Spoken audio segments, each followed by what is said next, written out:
மாட்டாங்க. அதனாலதான் அவங்க அற்புதமான வாய்ப்பை ஃபர்ஸ்ட் நானே எடுத்துக்கிறேன் சார்.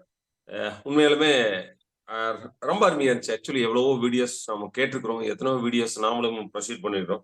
பட் இருந்தாலும் இந்த வீடியோ வந்து ஒரு ஒரு ஒரு தன் த- ஒரு ஒரு நமக்குள்ள இருக்கக்கூடிய சில விஷயங்களை உணர்வதற்கான ஒரு அருமையான வீடியோவா இருந்துச்சு. அதனாலதான் தயவு செய்து இதை குரூப்ல போடுங்கன்னு சொன்னேன்.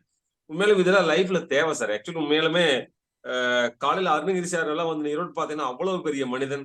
எனக்கு உண்மையிலுமே அவரோட இந்த விஷயத்த நான் சொல்லணும்னு நினைக்கிறேன். காலையில நேரத்துல நம்மளுக்கு கூப்பிட்டுருவார், மெசேஜ் கிடையாது, போன் பண்ணுவார். உண்மையாலுமே இதெல்லாம் அவர் லைஃப்ல வந்து எவ்வளவு பெரிய ஒரு கிஃப்ட். ஒரு மனுஷனை எதுக்காக இப்படி கூப்பிடுவாங்க. அதாவது அவருக்கு பயந்து நான் எந்திக்கிறேன். அவர் 4:15க்கு எந்திரிச்சிடுறாரு. நான் கொஞ்சம் எந்திரிச்சு கம்ப்யூட்டர் ஆன் பண்றதுக்கு ஒரு 5 நிமிஷத்துக்கு கூட பொறுக்கல. உடனே போன் பண்றாரு. அப்ப போன் பண்ணிட்டா நான் ரெடியா ஜூம் போறதுக்கு ஒரு 5 நிமிஷம் ஆகுது. அதனால போயிருவேன். இப்படி 4:20க்குள்ள நான் உள்ள வந்துடுறேன். அவர் அடுத்தவரான மோட்டிவேஷன் நான் பதில் சொல்ல முடியல அப்படின்னு எனக்கு ஒரு கடமை வந்துருது. அவரை பாராட்டணும், உண்மையில அவர் பாராட்டணும். இல்ல சார், ஆக்சுவலி இதுதான் சார் ஒரு ஒரு அதான் சொல்லுவாங்க, எவர் ஒரு மனிதர் தனிமையில் ஒழுக்கமாக இருக்கிறாரோ அவர்தான் சுய ஒழுக்கம் அப்படின்னு சொல்லுவாங்க. யாருமே இல்லாத போதும், யாருமே அவரை கவனிக்காத போதும், எந்த ரோட்ல வந்து எந்த வண்டிகளுமே இல்லாம சிக்னல் இருக்கிற போதும் எந்த ஒரு மனுஷன் ரெஸ்பான்சிபிலிட்டியா இருக்கிறாரோ அதான் வாழ்க்கைம்பாங்க. நீ தனிமையில் எதை பற்றி சிந்திக்கிறாயோ, தனிமையில் எதை பற்றி எழுதுகிறாயோ, தனிமையில் எதை பற்றி யோசிக்கிறாயோ அதுதான் உன் வாழ்க்கை முழுவதுமே நடத்துகிறது அப்படிங்கிறத நான் முழுவதுமே நம்புறாள் சார். அப்ப என்ன அப்படின்னா, ஒழுக்கம் அப்படிங்கிறது நாம தனியா இருக்கிற போது நாம எப்படி இருக்கிறோம்ங்கிறதா ஒழுக்கம்ங்கிறாங்க. 4 பேருக்கு முன்னாடி ஒழுக்கமா இருக்கிற அப்படின்னா அது ஒழுக்கம் கிடையாது. ஏன்னா அது அது வந்து ஒரு ஆக்ட். இப்படி 4 பேருக்கு முன்னாடி நல்லா ட்ரெஸ் பண்ணிக்கணும், நல்லா இருக்கணும் அப்படின்னு நீ செய்யறது ஒரு ஆக்ட். அது அது உணர்ந்து செய்யறியோ, உணராம செய்யறியோ, ஆனா பட் அதுதான் உண்மை. ஆனால் நீ தனியா இருக்கிற போது என்ன யோசிக்கிற? உனக்காக யோசிக்கிறியா, பிறருக்காக யோசிக்கிறியா, இல்ல இந்த சமுதாயத்தை வளர்த்துக்கிட்டிக்காக யோசிக்கிறியோ? அந்த யோசனை தான் நீ அப்படிங்கிற. நான் வந்து அதுல ரொம்ப ஆழமா பின்பற்றவன. நான் வந்து தனிமையா இருக்கிற போது நான் அதிகமா யோசிக்கிறது என்ன அப்படிங்கிறத நான் அதிகமா எழுதி வைப்பேன் நான். அப்போ அந்த கொஞ்சம் கொஞ்சமா அதை எழுதி வைக்கிற போதுதான் என்னுடைய என்னை பொறுத்தளவுக்கு நம்மளுடைய ஒழுக்கத்தை பத்தி மத்தவங்க சொல்லி நாம மாத்திக்க கூடாது. அதற்கு முதல் படியா நாம் இருக்கணும் அப்படிங்கிறதுல நான் ரொம்ப சரியா இருக்கிறவன் அப்படிங்கிறத விட சரியா இருப்பதற்காக முயற்சி செய்யக்கூடிய ஒரு மாணவன் நான். அவ்வளவுதான் என்னோட வாழ்க்கையில அதாவது ஒண்ணு சொல்றேன். அதுக்கப்புறம் உண்மையாலுமே இப்போ காலையில அருணகிரி சார் கூப்பிடுறாரு அப்படிங்கிறது இட் இஸ் எ கிஃப்ட். உண்மையாலுமே அதெல்லாம் ஒரு காலையில நாம எந்திரிச்சிடறோம். வேற காலையில ஒரு 3:30 3:45 எந்திரிச்சிடுறேன். எந்திரிச்சிட்டு வேற வேலையில கொஞ்சம் 6 மாசம் செஞ்சுட்டு இருப்போம். நம்ம டு டூ லிஸ்ட் எழுதுறது, நேத்து செய்யாம விட்டத எழுதுறது, அப்புறம் ஏதாவது மிஸ்ட் கால் இருக்கு, நேத்து நம்ம கூப்பிடாம வந்திருப்போம், இது இம்பார்ட்டன்டான வேலைகளுக்கு டைம் ஒதுக்கியிருப்போம், அந்த டைம் டியூரேஷன் வந்து நம்மளுக்கு கிடைச்சிருக்காது. இதை பத்தி எழுதிட்டு இருக்கிற போது கரெக்டா காலையில கூப்பிட்டுருவார். அருணகிரி சாரோட நம்பர் என் போன்ல வருது அப்படின்னாலே அது ஒரு மிகப்பெரிய ஒரு மகிழ்ச்சியான ஒரு என்வால்மெண்ட் உருவாக்குது. அப்படி நாம எத்தனை பேருக்கு நம்மளுடைய போன் போச்சு அப்படின்னா அவங்க மகிழ்ச்சியா இருக்கக்கூடிய சூழ்நிலையை உருவாக்குற அளவுக்கு நாம வளரணும். உண்மையாலுமே அது இட் இஸ் கேட். உண்மையாலுமே நாராயண் சார் எல்லாம் உண்மையிலுமே அவரோட வளர்ச்சியை நான் இந்த 2-3 வருஷமா பார்த்துட்டு இருக்கிறேன். ஃபர்ஸ்ட் வந்து அவர் ஒரு வேற ஒரு தளத்துல சந்திச்சோம். அப்போ அவர் கூட ஒரு சின்ன ஒரு கான்வர்சேஷன் போச்சு. அப்போ கேட்டாரு ஒரு குழந்தை மாதிரி, சார் நீங்க என்னென்ன புக்கு சார் படிப்பீங்க? என்னை அப்போ நான் சொல்றது 3 இயர்ஸ்க்கு முன்னாடி. சார் கரெக்டுங்களா சார்? உங்க வாய்ஸ் கேட்கல. சொல்லுங்க சொல்லுங்க சார். சார் நான் சொன்னது கரெக்டா இந்த வார்த்தை? சொல்லுங்க. அப்போ ஒரு ஒரு ஒரு 4-5 புக்கு ரெஃபர் பண்ணேன். அந்த 4-5 புக்கையும் வாங்கி அதை போட்டோ எடுத்து அனுப்பிச்சார். சார் நான் எல்லாம் வாங்கிட்டேன், ஆனா பட் என்ன சார் கொஞ்சம் ரீடிங் ஹேபிட் வந்து கம்மியா இருக்குது, அதை எச் பண்ணிக்கிறேன் அப்படின்னாரு.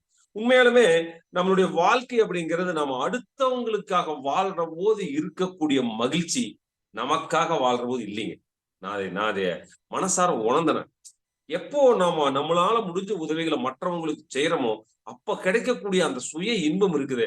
அடாடாடாடாடா, உண்மையா அலாதியான இன்பம். அப்போ அவங்களுக்கு நாம் செய்யக்கூடிய இன்பத்தின் ஒரு உதவியின் மூலியமா அவங்க பெறக்கூடிய இன்பத்தை நாம கண்ணார பாக்குற போது சொர்க்கத்துல வாழ்ற மாதிரி இருக்குது. நான் அடிக்கடி என் நண்பர்கள் கூட சொல்லுவேன், சொர்க்கம் இருக்குதா இல்லையா அப்படிங்கறத பத்தி எனக்கு தெரியாது. அதை பார்த்தவங்க திருப்பி கீழே வந்து சொன்னாங்களான்னு எனக்கு தெரியாது. பட் ஆனா நான் ஒரே ஒரு விஷயத்தை மட்டும் சொல்ல முடியும். நான் வாழும் போது நான் இப்பொழுது சொர்க்கத்தில் வாழ்வதற்கான அனைத்து முயற்சிகளும் செய்து கொண்டிருக்கிறேன். நான் சொர்க்கத்தில் வாழ்கிறேன். இதுதான் என்னுடைய கோட்டு. நான் இப்ப வாழ்ற வாழ்க்கை is blessed people in me. என்னுடைய வாழ்க்கை, கண்ணன் என்ற என்னுடைய வாழ்க்கை கடவுளால் ரட்சிக்கப்பட்டது. அப்படி நினைச்சுதான் வாழ்றேன். நல்ல மனைவி, நல்ல குழந்தைகள், நல்ல தாய் தந்தை, நல்ல அம்மா, நல்ல அத்தை, மாமா, என்னோட ஒய்ஃபோட அம்மா, அப்பா, என்னுடைய வீடு, எனக்கு காரு, என்னுடைய தொழிலு, குறைகள் இல்லாத உடலு, குறைகள் இல்லாத மனசு, உங்கள மாரி எந்த விதமான எதிர்பார்ப்புமே இல்லாத இந்த நண்பர்கள். இது எல்லாமே எந்த ஒரு மனிதனுக்கு கிடைக்கும்? நான் ஒரு ஒரு ஒரு ஒருவர சந்திச்ச போது அவரு சொன்னாரு, "சார், நீங்க எதையுமே நீங்க என்ட்ட விட்ட ஒரு விஷயத்த எதிர்பார்த்து போனோம்." அவர்கிட்ட போனோம்னு சொன்னாரு. சரி நான் என்கிட்ட நீங்க வந்தனால உங்களை மாத்த முடியும்னு நினைச்சீங்கன்னா, 1% கூட அது என்னால நடக்காது சார். அவ்வளோ பெரிய மேன்மையான மனிதர். அவர் சொன்ன ஒரே வார்த்தை, "எதையாவது நீ என்கிட்ட எதிர்பார்த்து வந்திருந்தா, நீ ஏமாந்துருவ." என்னடா இது? ஒரு கான்வர்சேஷன் ஆரம்பிக்கல. ஒரு அப்பாயின்ட்மென்ட் வாங்கி இத்தன கஷ்டப்பட்டு ஒரு இவ்வளவு பெரிய ஆளுகிட்ட வந்திருக்கிறேன். வந்த உடனே இப்படி நெகட்டிவா ஆரம்பிக்கிறானேன்னு சொன்னாரு. அதை அப்படியே திருப்பி என்கிட்ட சொன்னார். "இது அனைத்தும் நீ உனக்காக எடுத்துக்கொண்டாய் என்றால், அது வேலை செய்யாது. இதில் கற்றுக்கொண்ட விஷயம் இந்த உலகத்துக்கு கொடுக்க வேண்டும் என்று எப்பொழுது ஆசைப்பட்டு, அதற்காக வேலை செய்கிறாயோ, அப்பொழுது மட்டுமே நீ இங்கே வந்த பலன் கிடைக்கும்." அப்படிங்கிறார். உண்மையாலுமே நம்ம அசோக் சார் அப்படிங்கிறத பத்தி சொல்ல வேண்டியதில்ல. உண்மையாலுமே இட் இஸ் கிரேட். இப்படி ஒரு மனுஷன் நம்மளுக்கு கிடைச்சிருக்கிறார் அப்படின்னா, அந்த கிடைச்சத சரியா பயன்படுத்திட்டாலே போதும் சார். வாழ்க்கையில வெற்றியாளர்கள் அவர்கள் அனைவருமே நான் படித்த புத்தகங்கள் சரி, நீங்க பார்த்தீங்கன்னா, என்ன பொறுத்த அளவுக்கு நான் ஒரு 1,00,000 மணி நேரங்களுக்கு மேல நான் படிப்புக்காக செலவு பண்ணியிருப்பேன். ஏன்னா படிப்பு ஒரு ஹேபிட். நான் 9 வயசுல அது ஸ்டார்ட் பண்ணுவேன். பட் நான் சொல்றது என்ன அப்படின்னா, அது ஒரு அது சேவை சார். நம்ம வாய்ப்பு கிடைச்ச வெற்றியாளர்கள் அனைவருமே அவர்களுக்கான விஷயத்த அவங்க கிரியேட் பண்ணிட்டாங்க. அவங்களோட சிந்தனையால. கண்டிப்பா இப்படி ஒரு நல்ல குரூப் கிடைச்சிருக்குது. ஒரு நல்ல வாய்ப்பு கிடைச்சிருக்குது. நான் என்ன பொறுத்த அளவுக்கு நான் எப்பவும் சொல்றதுதான். வாழ்க்கையில் வாழ்வதற்கு பணம் தேவை. ஆனால் வாழ்க்கை பணம் அல்ல. ஆனால் வாழும் காலத்தில் பொருளாதாரத்தை ஈட்டுவதற்காக நீ இருந்தால், எவ்வளவு தூரம் ஈட்ட முடியுமோ ஈட்டிவிடு. ஏனென்றால், பணம் என்பது மனிதன் வாழ்க்கையில் மகிழ்ச்சிக்கான மிக முக்கியமான ஒரு அங்கமாக வகிக்கிறது பணம்.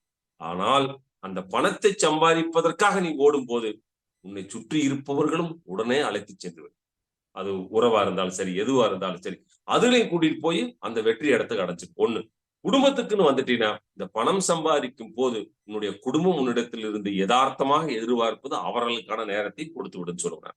அருமையான இந்த நேரத்துல அற்புதமான இந்த வாய்ப்பை கொடுத்த நாராயண் சாருக்கு என்னுடைய நெஞ்சார்ந்த நன்றிகளை அவருக்கு தெரிவிச்சுக்கிறேன். கண்டிப்பா இந்த டீம்ல உள்ள அனைவருமே எல்லா வல்ல அந்த பஞ்சபூத இரையாற்றலாலும், நவகிரக தெய்வங்களாலும் உடல் ஆரோக்கியம், மன மகிழ்ச்சி, பொருளாதார சுதந்திரத்தை எல்லா வல்ல இறைவன் உங்களுக்கு கொடுக்க வேண்டும் என்று கூறி, நீங்கள் செய்யும் அனைத்து செயல்களும் எல்லா வல்ல இறைவன் துணை இருப்பார் என்று நான் உங்களுக்கு என்னுடைய ஆசீர்வாதத்தை தெரிவிக்கும் அளவுக்கு வயதில்லை என்றால், உங்களுக்காக அந்த இறைவனின் பாதங்களை தொற்று வேண்டிக் கொள்கிறேன். உங்களிடத்திலிருந்து வாழ்த்துக்கள் கூறுகிறேன். நன்றி, வணக்கம். ரொம்ப நன்றி, நன்றி கண்ணன் சார். அதாவது பிரபஞ்சம் எப்ப எப்ப இவங்க வாய்ப்பு கொடுக்கும்போது அதை யூஸ் பண்றவங்க வெற்றியாளர். அவ்வளவுதான். இந்த வெற்றி இவ்வளவுதான் வெற்றின்னு சொல்ல முடியாது. ஒருத்தருக்கு ஒரு நேரம் சாப்பாடுக்கே கஷ்டமா இருக்கு. எனக்கு ஒரு சாப்பாடு நல்ல ஒரு தரமான சாப்பாடு கிடைச்சா அவர் அதுல வெற்றி. அவர் 1 கோடி சம்பாதிக்க வேண்டாம். அன்னைக்கு இருக்கிற அடுத்த வேளை சாப்பாடு எனக்கு நல்ல திருப்தியா கிடைச்சது. அதை சாப்பிட்டோன்னா ஒரு சந்தோஷம் கிடைக்குதுல்ல, அதான் வெற்றி. இந்த வெற்றி இதெல்லாம் ஒரு ஒரு அளவுகோல் கிடையாது. அந்த சூழ்நிலைக்கு ஏத்தாப்புல அவங்களுக்கு கிடைக்கிற அதான் வெற்றின்னு என்னோட கருத்து, சின்ன கருத்து. ரொம்ப அருமை. வேற அதாவது 4:30 to 5 அருணகிரி டைம். அதுல நான் தலையிட மாட்டேன். ஏன்னா அவருக்குன்னு கொடுத்தது. அவர் தான் ஆரம்பிச்சாரு அந்த 4:30 to 5. அவர் நல்ல நல்ல வீடியோகள் போடுறாங்க. எனக்கு நான் எப்போவாது இந்த மாதிரி சான்ஸ் இயற்கை நமக்கு கொடுக்கும் பாருங்க, அப்போ ஒரு தரமான ஏதாவது நான் பார்த்த வீடியோ, இந்த ஒரு 2, 3 வீடியோ நம்ம குரூப்ல போட்டிருக்கேன். அந்த சேனலை வேணா சப்ஸ்கிரைப் பண்ணிக்கங்க. ஒவ்வொரு வீடியோவும் நம்ம கிளாஸை ஒட்டியே இருக்கும். இப்ப நம்பிக்கைன்னா நம்பிக்கையை ஒட்டியே ஒரு 15 வீடியோ இருக்கு. அப்புறம் ஈர்ப்பு விதி, அதுக்கு ஒரு 5 வீடியோ போட்டிருக்கிறாரு. அப்படி ஒவ்வொரு நம்ம கிளாஸ் அது ஒத்து போற மாதிரி இருக்கு. நான் கூட அசோக் குமார் சார்ட்ட சொன்னேன், சார் இவரோட வீடியோ நான் பார்க்க ஆரம்பிச்சிருக்கேன் சார், நீங்க என்ன கிளாஸ்ல சொல்றீங்களோ அதை அவர் ரொம்ப சிம்பிளா, உங்களோட ரொம்ப சிம்பிளா சொல்றாரு அப்படின்னு சொன்னேன். அதனால நல்ல ஒரு தருணம் இன்று வாய்ப்பு கொடுத்ததுக்கு. வேற யாரு அடுத்தது? வேற யாரும்? பேசுங்க பேசுங்க பேசுங்க. அனைவருக்கும் எனது இனிய செல்வ வணக்கம். தன்னை சார்ந்த எங்களை வளப்படுத்துகிற, எங்களை மேம்படுத்துகிற, என் சுற்றங்களையும் மேம்படுத்துகிற, இந்த பிரபஞ்சம் தந்திருக்கிற எல்லாம் வல்ல ஆற்றலையும் இன்று 2 பெரும் பெரியோர்கள் கேட்டபோது இது ஒரு பெரும் சொற்பொழிவாக, அது எங்களை வளப்படுத்துவதாக, நலப்படுத்துவதாக, குணப்படுத்துவதாக, சிறப்படைய செய்வதாக இருந்திருக்கிறது. அதனால நல்லோரோடு சேர்ந்து இருப்பதும் நன்றே, நல்லோர் சொல் வார்த்தைகளும் கேட்டலும் நன்றே என்ற அந்த ஆண்டோரின் கருத்து இங்கே மெய்ப்பிக்கப்பட்டிருக்கிறது. ஆக இந்த அவையிலே, இந்த தளத்திலே கூடியிருக்கிற அத்துணை பேருக்கும் என் காலை வணக்கத்தை சமர்ப்பித்து, நல்லது ஒரு வாய்ப்பை தந்திருக்கிற இந்த பிரபஞ்சத்திற்கும் நாராயணையாவுக்கும், நாராயணும் கண்ணனும் ஒன்றுதான் என்ற சொல்லோடு அந்த இருவரும் தலைவர்கள் தந்திருக்கிற அந்த சிறப்பான சொற்பொழிவுக்கும் நன்றி சார்ந்து, நன்றிக்கு இடம் சார்கிறேன். வணக்கமும் வாழ்த்துக்களும். எல்லா வல்ல இறைவனுக்கே அது சமர்ப்பணம். சிவாயம் சிவாயம். அடுத்தது அன்பு செல்வன் பேசுறீங்களா சார்? உங்கள் கருத்து. அன்பு செல்வன், அடுத்து கலை செல்வன், நீங்க எல்லாம் பேசணும். ஏன்னா நாங்களே பேசிக்கிட்டு இருந்தா அது போர் அடிச்சிடும். கேக்குதுங்களா ஐயா? அருமையா கேக்குதுங்க அன்பு செல்வன், சொல்லுங்க. என்னன்னா, நாங்க ஏன் பேசாம இருக்கோம் அப்படின்னா, இன்னும் நிறைய கேட்க வேண்டியது இருக்கு, அவ்வளவுதான். ரிசீவ் பண்ணணும், ஃபர்ஸ்ட் ரிசீவ் பண்ணணும் சார். ரிசீவ் பண்ணாதான் ஏதாவது பேச முடியும். நீங்க எல்லாம் அதாவது வயதில் மட்டுமல்ல, அனுபவத்திலும் வந்து மூத்தவர்கள். ஸோ அதனால நாங்க முடிஞ்ச வரலும் இன்டேக் எடுத்துக்கிறோம், அவ்வளவுதான். மற்றபடி வேற எந்த விஷயங்களும் இல்லை. ஸோ இன்டேக் எடுத்துக்கிட்டு இப்ப காலைல கண்ணன் சார் நீங்க ஒரு வாய்ப்பு கொடுத்தீங்க அப்படின்னு சொல்லிட்டு, அதாவது மடை திறந்த வெள்ளம் போல் அப்படின்னு சொல்லுவாங்க. எல்லாமே எதுவுமே இங்க அங்க போகல. நீங்க சொன்ன பாயிண்ட், நீங்க பிளே பண்ண வீடியோவை பத்தி மட்டுமே பேசினாரு. அது மற்றவங்களுக்கும் ஒரு மோட்டிவேஷனா இருந்தது. உண்மையிலேயே ஒரு அசோக் குமார் சார் ஒரு டாபிக் எடுத்து பேசுறாரு அப்படின்னா எவ்வளவு நம்ம கான்சென்ட்ரேட் பண்ணுவோமோ அந்த அளவுக்கு இருந்தது. அவரு ஹாப்பி கண்ணன் சார் சொன்ன விஷயம் கரெக்டா மனசை ஒருநிலைப்படுத்தி கேட்கிற அளவுக்கு விஷயங்கள் வந்து சொன்னாரு. ஸோ அந்த மாதிரி நீங்க எல்லாம் அனுபவசாலிகளோட இணைந்து இருக்கிறது எங்களுக்கெல்லாம் ரொம்ப பாக்கியம். நாராயணன் சார் தான் இதுக்கு இன்ட்ரடியூஸ் பண்ணாரு. ஏதோ நிறைய தளங்கள்ல போய் கடைசியில இதுல வந்து 4 மணிக்கெல்லாம் இதை அட்டன் பண்ண முடியுமா அப்படின்னு நினைச்சது போய் ஹாப்பி கண்ணன் சார் சொன்ன மாதிரி 5 மணிக்கு எழுந்திரிச்சு 6 மணி வரலும் நம்மளுடைய வேலையை செஞ்சுட்டு 6 மணிக்கு மேல மற்ற வேலைகளை பார்த்துட்டு இருந்தோம். இப்போ 3 மணிக்கு எழுந்திரிச்சு 4 மணி வரல வேலையை செஞ்சுட்டு 4 மணிலேருந்து 5 மணி வரல ப்ரிப்பேர் ஆகி 5 மணிலேருந்து கிளாஸ் அட்டன் பண்ண, அந்த அளவுக்கு ஒரு ஒழுக்கம் வந்து நம்மளை எப்படி செம்மைப்படுத்துது இந்த பயிற்சி. அதாவது செல்வந்தர்லாம் என்னை பொறுத்தவரையில இப்ப 2ஆம் விஷயம்தான். நான் ஃபர்ஸ்ட் சார் சொன்ன மாதிரி எப்படி ஒழுக்கமா இருக்கணும்ன்றதுக்கு எவ்வளவோ முயற்சி பண்ணியிருக்கோம். மேக்சிமம் 1 மாசம் இல்ல 30 நாள் 25 நாள் 15 நாள் ட்ரை பண்ணுவோம், அவ்வளவுதான். விட்டுட்டு அடுத்த வேலை சூழ்நிலை ஏதோ மாத்துது அப்படின்னு. ஆனா இந்த பயிற்சி 10 நாள் இடைவெளியில வந்தாலும் அந்த அடுத்த 10 நாள்ல இதே ஒழுங்கினத்தை கடைபிடிச்சு இந்த 1 மணி நேரத்துல வேற ஏதாவது பண்ண முடியுமா அப்படின்னு பாக்குற அளவுக்கு இந்த பயிற்சியும், இந்த பயிற்சியில இருக்கிற நீங்களும், இந்த பயிற்சியினுடைய ஆசான் எல்லாருமே வந்து எங்களை செம்மைப்படுத்திட்டீங்க. ஸோ அனைவருக்கும் நன்றி சார். நன்றி. இப்போ இந்த மாதிரி இவ்வளவு கருத்து உங்கள்ட்ட இருக்குன்னு வெளியில கொண்டு வந்தோமா இல்லையா? யாருமே கிடையாது. உங்களோட 4 சவரை தாண்டி நான் பேசினதே கிடையாது. அப்படிதான் என்னோட லைஃப் ஆரம்பிச்சது. கண்ணன் சொல்ற மாதிரி வேற ஒரு தளத்துலதான் என்னோட பேச்சே ஆரம்பிச்சேன். அந்த பேச்சு என்னன்னா 2 நிமிடம் பேச்சு 20 நிமிடம் ஆச்சு, 40 நிமிடம் ஆச்சு. அப்புறம்தான் எனக்கு தோணுச்சு இந்த தகவல் நம்ம இருக்கு, நம்ம எல்லாருக்குமே பயன்படுத்தணும். அதை பயன்படுத்த ஆரம்பிச்ச பிறகுதான் அதோட பவர் தெரியும்னு சொல்லுவாங்க. நீங்க அதான் நீங்க நம்மளால 4 மணிக்கு எந்திக்க முடியுமா, 5 மணிக்கு எந்திக்க முடியுமா, 6 மணிக்கு எந்திக்க முடியுமா தான் நம்ம வாழ்க்கையில பாதி வருடங்களை கழிச்சிருக்கோம். ஆனா இன்னைக்கு 4 மணிக்கு எந்திக்க முடியும்னு உட்காடுறோமா இல்லையா? அதோட 5 மணிக்கு தூக்கம் வந்துருமா, வீடியோ ஆஃப் பண்ணிட்டு தூங்கிடலாமான்னு ஒரு எண்ணம் வருது, ஒரு டாஸ். ஆனா அந்த எண்ணத்தை மீறி இல்லை ஏதோ ஒரு கருத்து சொல்றாரு, அது நம்ம உள்வாங்கணும். அந்த எண்ணம் வரும்போது அந்த தூக்கம் போயிருது. உண்மையில எனக்கு ரொம்ப கஷ்டமா இருந்தது. 4 மணி 4:30 மணிக்கு எந்திரிச்சு அப்படி அதுக்கப்புறம் வள்ளுவர் காட்டு சென்று 7:15 முடிச்சு 8 மணிக்கு ஆபீஸ் போறது, இது ஒரு பெரிய டாஸா இருந்தது எனக்கு. எப்படி நான் இப்படி கழிக்க போறேன்? ஆனா அதுக்கப்புறம் கொஞ்சம் கொஞ்சம் கொஞ்சமா அப்படி பழகின பிறகு என்னன்னா, இப்போ நான் கிளாஸே இல்லாட்டாலும் 4 மணிக்கு எந்திக்கிறேன். 4:30 மணிக்கு கொஞ்சம் ரெடி ஆயிடுச்சு. நான் என்ன இந்த போட்டேன் பார்த்தீங்களா இந்த வீடியோ, இந்த 1 hour இந்த வீடியோ பார்க்குறேன். அப்போ அந்த கிளாஸுக்கு தகுந்தமா இப்ப நம்பிக்கைக்கு ஒரு புக்கு போடணும்ட்டாரு, எண்ணிக்கைக்கு ஒரு புக்கு போடணும். ஏதோ ஒரு தகவல் நம்ம சார் சொல்றதை விட வெளியில கிடைக்கிற தகவல் நம்ம தேர்ந்தெடுக்க வேண்டியதுனால இப்போ நம்பிக்கை சம்பந்தமா ஃபுல்லா வீடியோ பார்த்துக்கிட்டு இருக்க கலைசெல்வன் சாருக்கு நம்ம உதவி செய்யணும். நம்பிக்கை சிலபஸுக்கு தலைவர், அதான் என்ன சொல்றதுன்னா கோஆர்டினேட்டர் அந்த நம்பிக்கைக்கு, அதுக்கு நம்ம பண்ணுவோம். எண்ணிக்கைக்கு இவர் இருக்காரு வேலு. அதனால நமக்குள்ள ஒண்ணு சேர்ந்த நான் மட்டும் தனியா மரம் ஆகாது. ஒரு தோப்பு தான் நம்ம எல்லா மரம் சேர்ந்தாதான் தோப்புன்னு சொன்ன மாதிரி நம்ம எல்லாரும் சேர்ந்தா ஒரு நல்ல ஒரு இது பண்ணலாம். நம்பிக்கை. வேற அடுத்தது வேற யாரு பேசக்கூடியவங்க? கலைச்செல்வன் சார் நீங்க பேசுங்க சார்.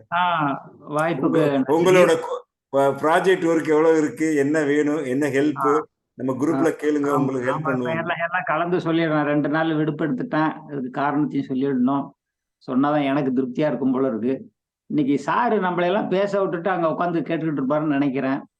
ஆனா அதுல காணும், வீடியோல சாரை காணும். பரவாயில்ல, நல்ல இந்த நேரத்தை நல்லதா புனிதமா இப்பதான் உள்ள வந்திருக்காரு, நீங்க சொல்லவும் உள்ள வந்திருக்கிறாரு, கேட்டுட்டு இருக்காரு. உங்க பேச்ச முடிச்சுட்டு சார ஆரம்பிச்சிருவாரு. ஆமா, முடிச்சிடுறேன். 2 நிமிஷம் சாரோட பர்மிஷனோடயே முடிச்சிடுறேன். 2 நாள் லீவை பத்தி ரொம்ப பெருமையா சொல்லணும். அதுல செல்வ சிந்தனைக்கு பங்கு இருக்கு. 2 நாள் சென்றது நினைவோட இருந்தாலும் அது பிரக்ஞையோட வாழ்ந்துட்டு வந்திருக்கிற ஒரு மனசுல ஒரு இது இருக்கு. இன்றைய வீடியோ பத்தி ஹாப்பி கண்ணன் சார் சொன்னதை அப்படியே முழுமையா ஏத்துக்கிறேன். அதையே திருப்பி சொல்ல வேண்டிய அவசியம் இல்லை. இங்க நம்ம சார் இல்லாம என்ன இல்லாம 10 முத்துக்கள் இருக்கிறோம். என்னையும் சேர்த்தா 11 முத்துக்கள். முத்தம் பெரிய பிளரிஷா மலர்ந்து கொண்டு இருக்கிறதுல ஆச்சரியப்படுறதுக்கு இல்லை. இந்த நேரத்துல கூடுறோம் பத்திங்களா, டக்குனோடியா 4:30 தொடங்கிட்டுறோம். 5க்குள்ள வந்துடுறோம். ஃபெயில் ஆனாலும் தப்பு இல்லை. திருப்பி அதுல அது வெற்றியாளர்கள் முதல்ல ஃபெயில் தான் ஆகணும். ஃபெயில் ஆகிட்டோங்கிற வருத்தப்படக்கூடாது. அதுக்கு வேண்டிய செயல் செஞ்சு உள்ள வந்துடுறோம். அதெல்லாம் நன்றி. இந்த 2 நாள்ல என் குடும்பத்துக்காக நான் ரொம்ப கடந்த 3 ஆண்டுகளாக நான் குடும்பத்துக்காக மிஸ் பண்ணியிருக்கேன். தொழிலுக்கு செஞ்சிருக்கிறேன், சமுதாயத்துக்கு செஞ்சிருக்கிறேன், சுயத்துக்கு செஞ்சிருக்கிறேன். என் குடும்பத்துக்கு என் உறவினர்களோட அதுக்கு எப்படா பங்கு வரும், குடும்பத்துக்கு என்னடா செய்ய போறோம். என் குடும்பம்னா என்னுடைய சுய குடும்பத்துக்கு மட்டும் செஞ்சுட்டேன். பங்காளிகளுக்கு ஒண்ணுமே செய்யலை. வரட்டும்னு இருந்தேன். அதுல ஒரு பெரிய வாய்ப்பு கிடைச்சிச்சு. கதையெல்லாம் அது பெருசா வேண்டாம். அதுல போய் என்னுடைய பங்கு இப்ப இந்த வீடியோ ஒருத்தர் மாதிரி இருந்துச்சு. அவங்ககிட்டயே கேட்டு அவங்கள சிந்திக்க வச்சு, அவங்கள உணர வச்சு, அந்த குடும்பத்தை இணைச்சி, அதாவது சூசைடு தான் அட்டன் பண்ண போல, இல்லை குடும்பம் செதறி ஓடாம அதை செய்யக்கூடிய இடத்துல போய் சும்மா நான் உட்காந்துக்கிட்டு அட்டண்டன்ஸ் தான் போட்டேன். அந்த வைப்ரேஷன் சொல்றாங்கல்ல சார், வைப்ரேஷன் உண்மையில எல்லாருக்கும் இருக்கு. ஞாபகப்படுத்துறதுக்கு தான் அவர் வைப்ரண்ட் அப்படின்னு வச்சிருக்கிறார். அடுத்தது காந்தனும் மாறும் அப்படின்னு நம்புறேன்.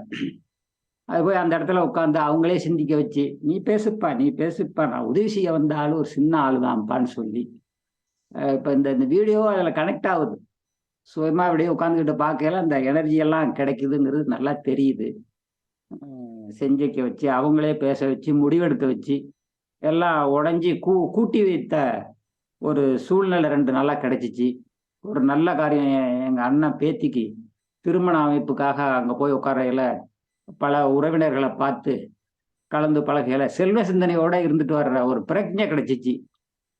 செல்வ சிந்தனை இந்த வகுப்பை கலந்துக்கலனாலும் அதில் வாழ்ந்துட்டு வந்த ஒரு பிரக்ஞை இருக்கு. ஒரு டோட்டாலிட்டியாக தான் உங்கள்கிட்ட சொல்ல முடிஞ்சிச்சு. வாய்ப்புக்கு நன்றி. நம்ம செல்வ சிந்தனை ரொம்ப எனக்கு நாளொரு மேனியும் பொழுதொரு வண்ணமும் வளர்ந்து கொண்டே இருக்கிறேன்.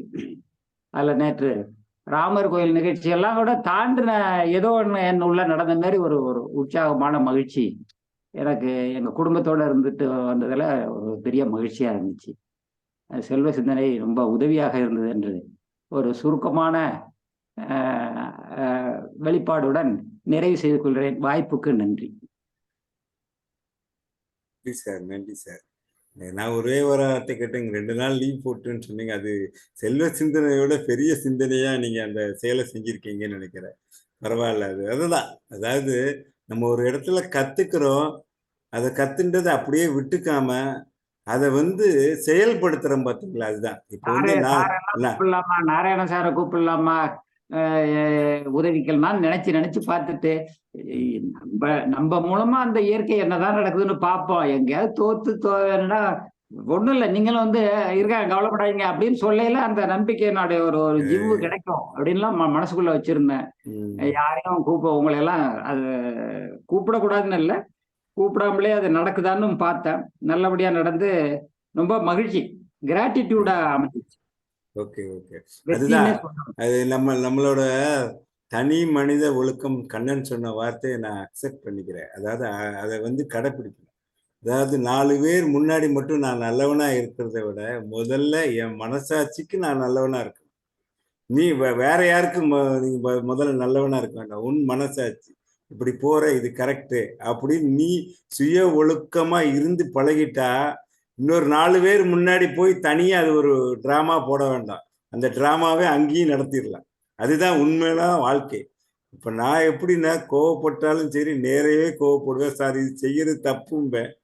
அது அவருக்கு அந்த இடத்துல கோபமா இருக்கலாம், என்னடா நாராயணன் இப்படி பேசிட்டானே தப்பா இருக்கும்னு நினைக்கலாம். ஆனா அவரே 1 வாரம் கழிச்சு நீங்க அந்த இடத்துல என்னை திருத்தினீங்க, நான் தப்பு தான், அந்த இடத்துல நான் செஞ்சிருக்கிறது தப்பு தான் அப்படின்னு சொல்லும் போது எனக்கு தான் வெற்றி, அவருக்கு தோல்வி. அந்த இடத்துல என்னை திட்டினாரு, அந்த இடத்த நான் கடந்து போயிடுவேன், எனக்கு ஒன்றும் இல்லை. ஆனால் 5 நாள் கழிச்சு அவர் திருந்துறாரு பார்த்தீங்களா, அந்த இடத்துல நான் பொறுமையாக கடைபிடிச்சதான் எனக்கு வெற்றி. அது மாதிரி தனி மனித ஒழுக்கம் என்னைக்குமே நீங்கள் கண்ணாடி மாதிரி இருந்துட்டா உங்களை நீங்கள் பார்க்கும்போது ரசிக்கும் போது அதே மாதிரி அடுத்தவங்களையும் நீங்கள் ரசிக்க வைக்கலாம். இப்போ நீங்கள் எனக்கு யார் என்னன்னே தெரியாது, இந்த குழுவில் இருக்கிற யாரோட ஆரம்பமும் தெரியாது இனிமே தெரியாது. ஆனால் இந்த குழுவில் எனக்கு ஒரு மரியாதை கிடைக்கிறத அதை நான் தக்க வைக்கிற அளவுக்கு நான் தகுதியாக வளர்த்துக்கிறேன். இன்னும் அந்த தகுதியை வளர்த்துக்கணும். அதுதான் என்னோட ஒரு பிரின்சிபலாக வச்சிருக்கிறேன். ரொம்ப நன்றி சார். வந்துட்டாரு, இனிமேல் நான் டயத்தை எடுத்துக்க கூடாது. ரொம்ப நன்றி. அசோக்குமார் சார், நீங்க ஆரம்பிச்சுக்கலாம். நன்றி நன்றிங்கய்யா, மிக்க நன்றி. அனைவருக்கும் இனிய காலை செல்வ வணக்கம். செல்வ வணக்கம். வணக்கம் ஐயா, காலை செல்வ வணக்கம் ஐயா. நான் வராத காரணத்தினால கண்டிப்பாக ஒரு பயனுள்ள தகவல்களை நீங்கள் பரிமாறிக்கொண்டிருப்பீர்கள் நினைக்கின்றேன். வராத காரணத்தினால் வந்திருந்தா பரிமாறி இருக்க முடியாது. நன்றிங்க, நன்றி.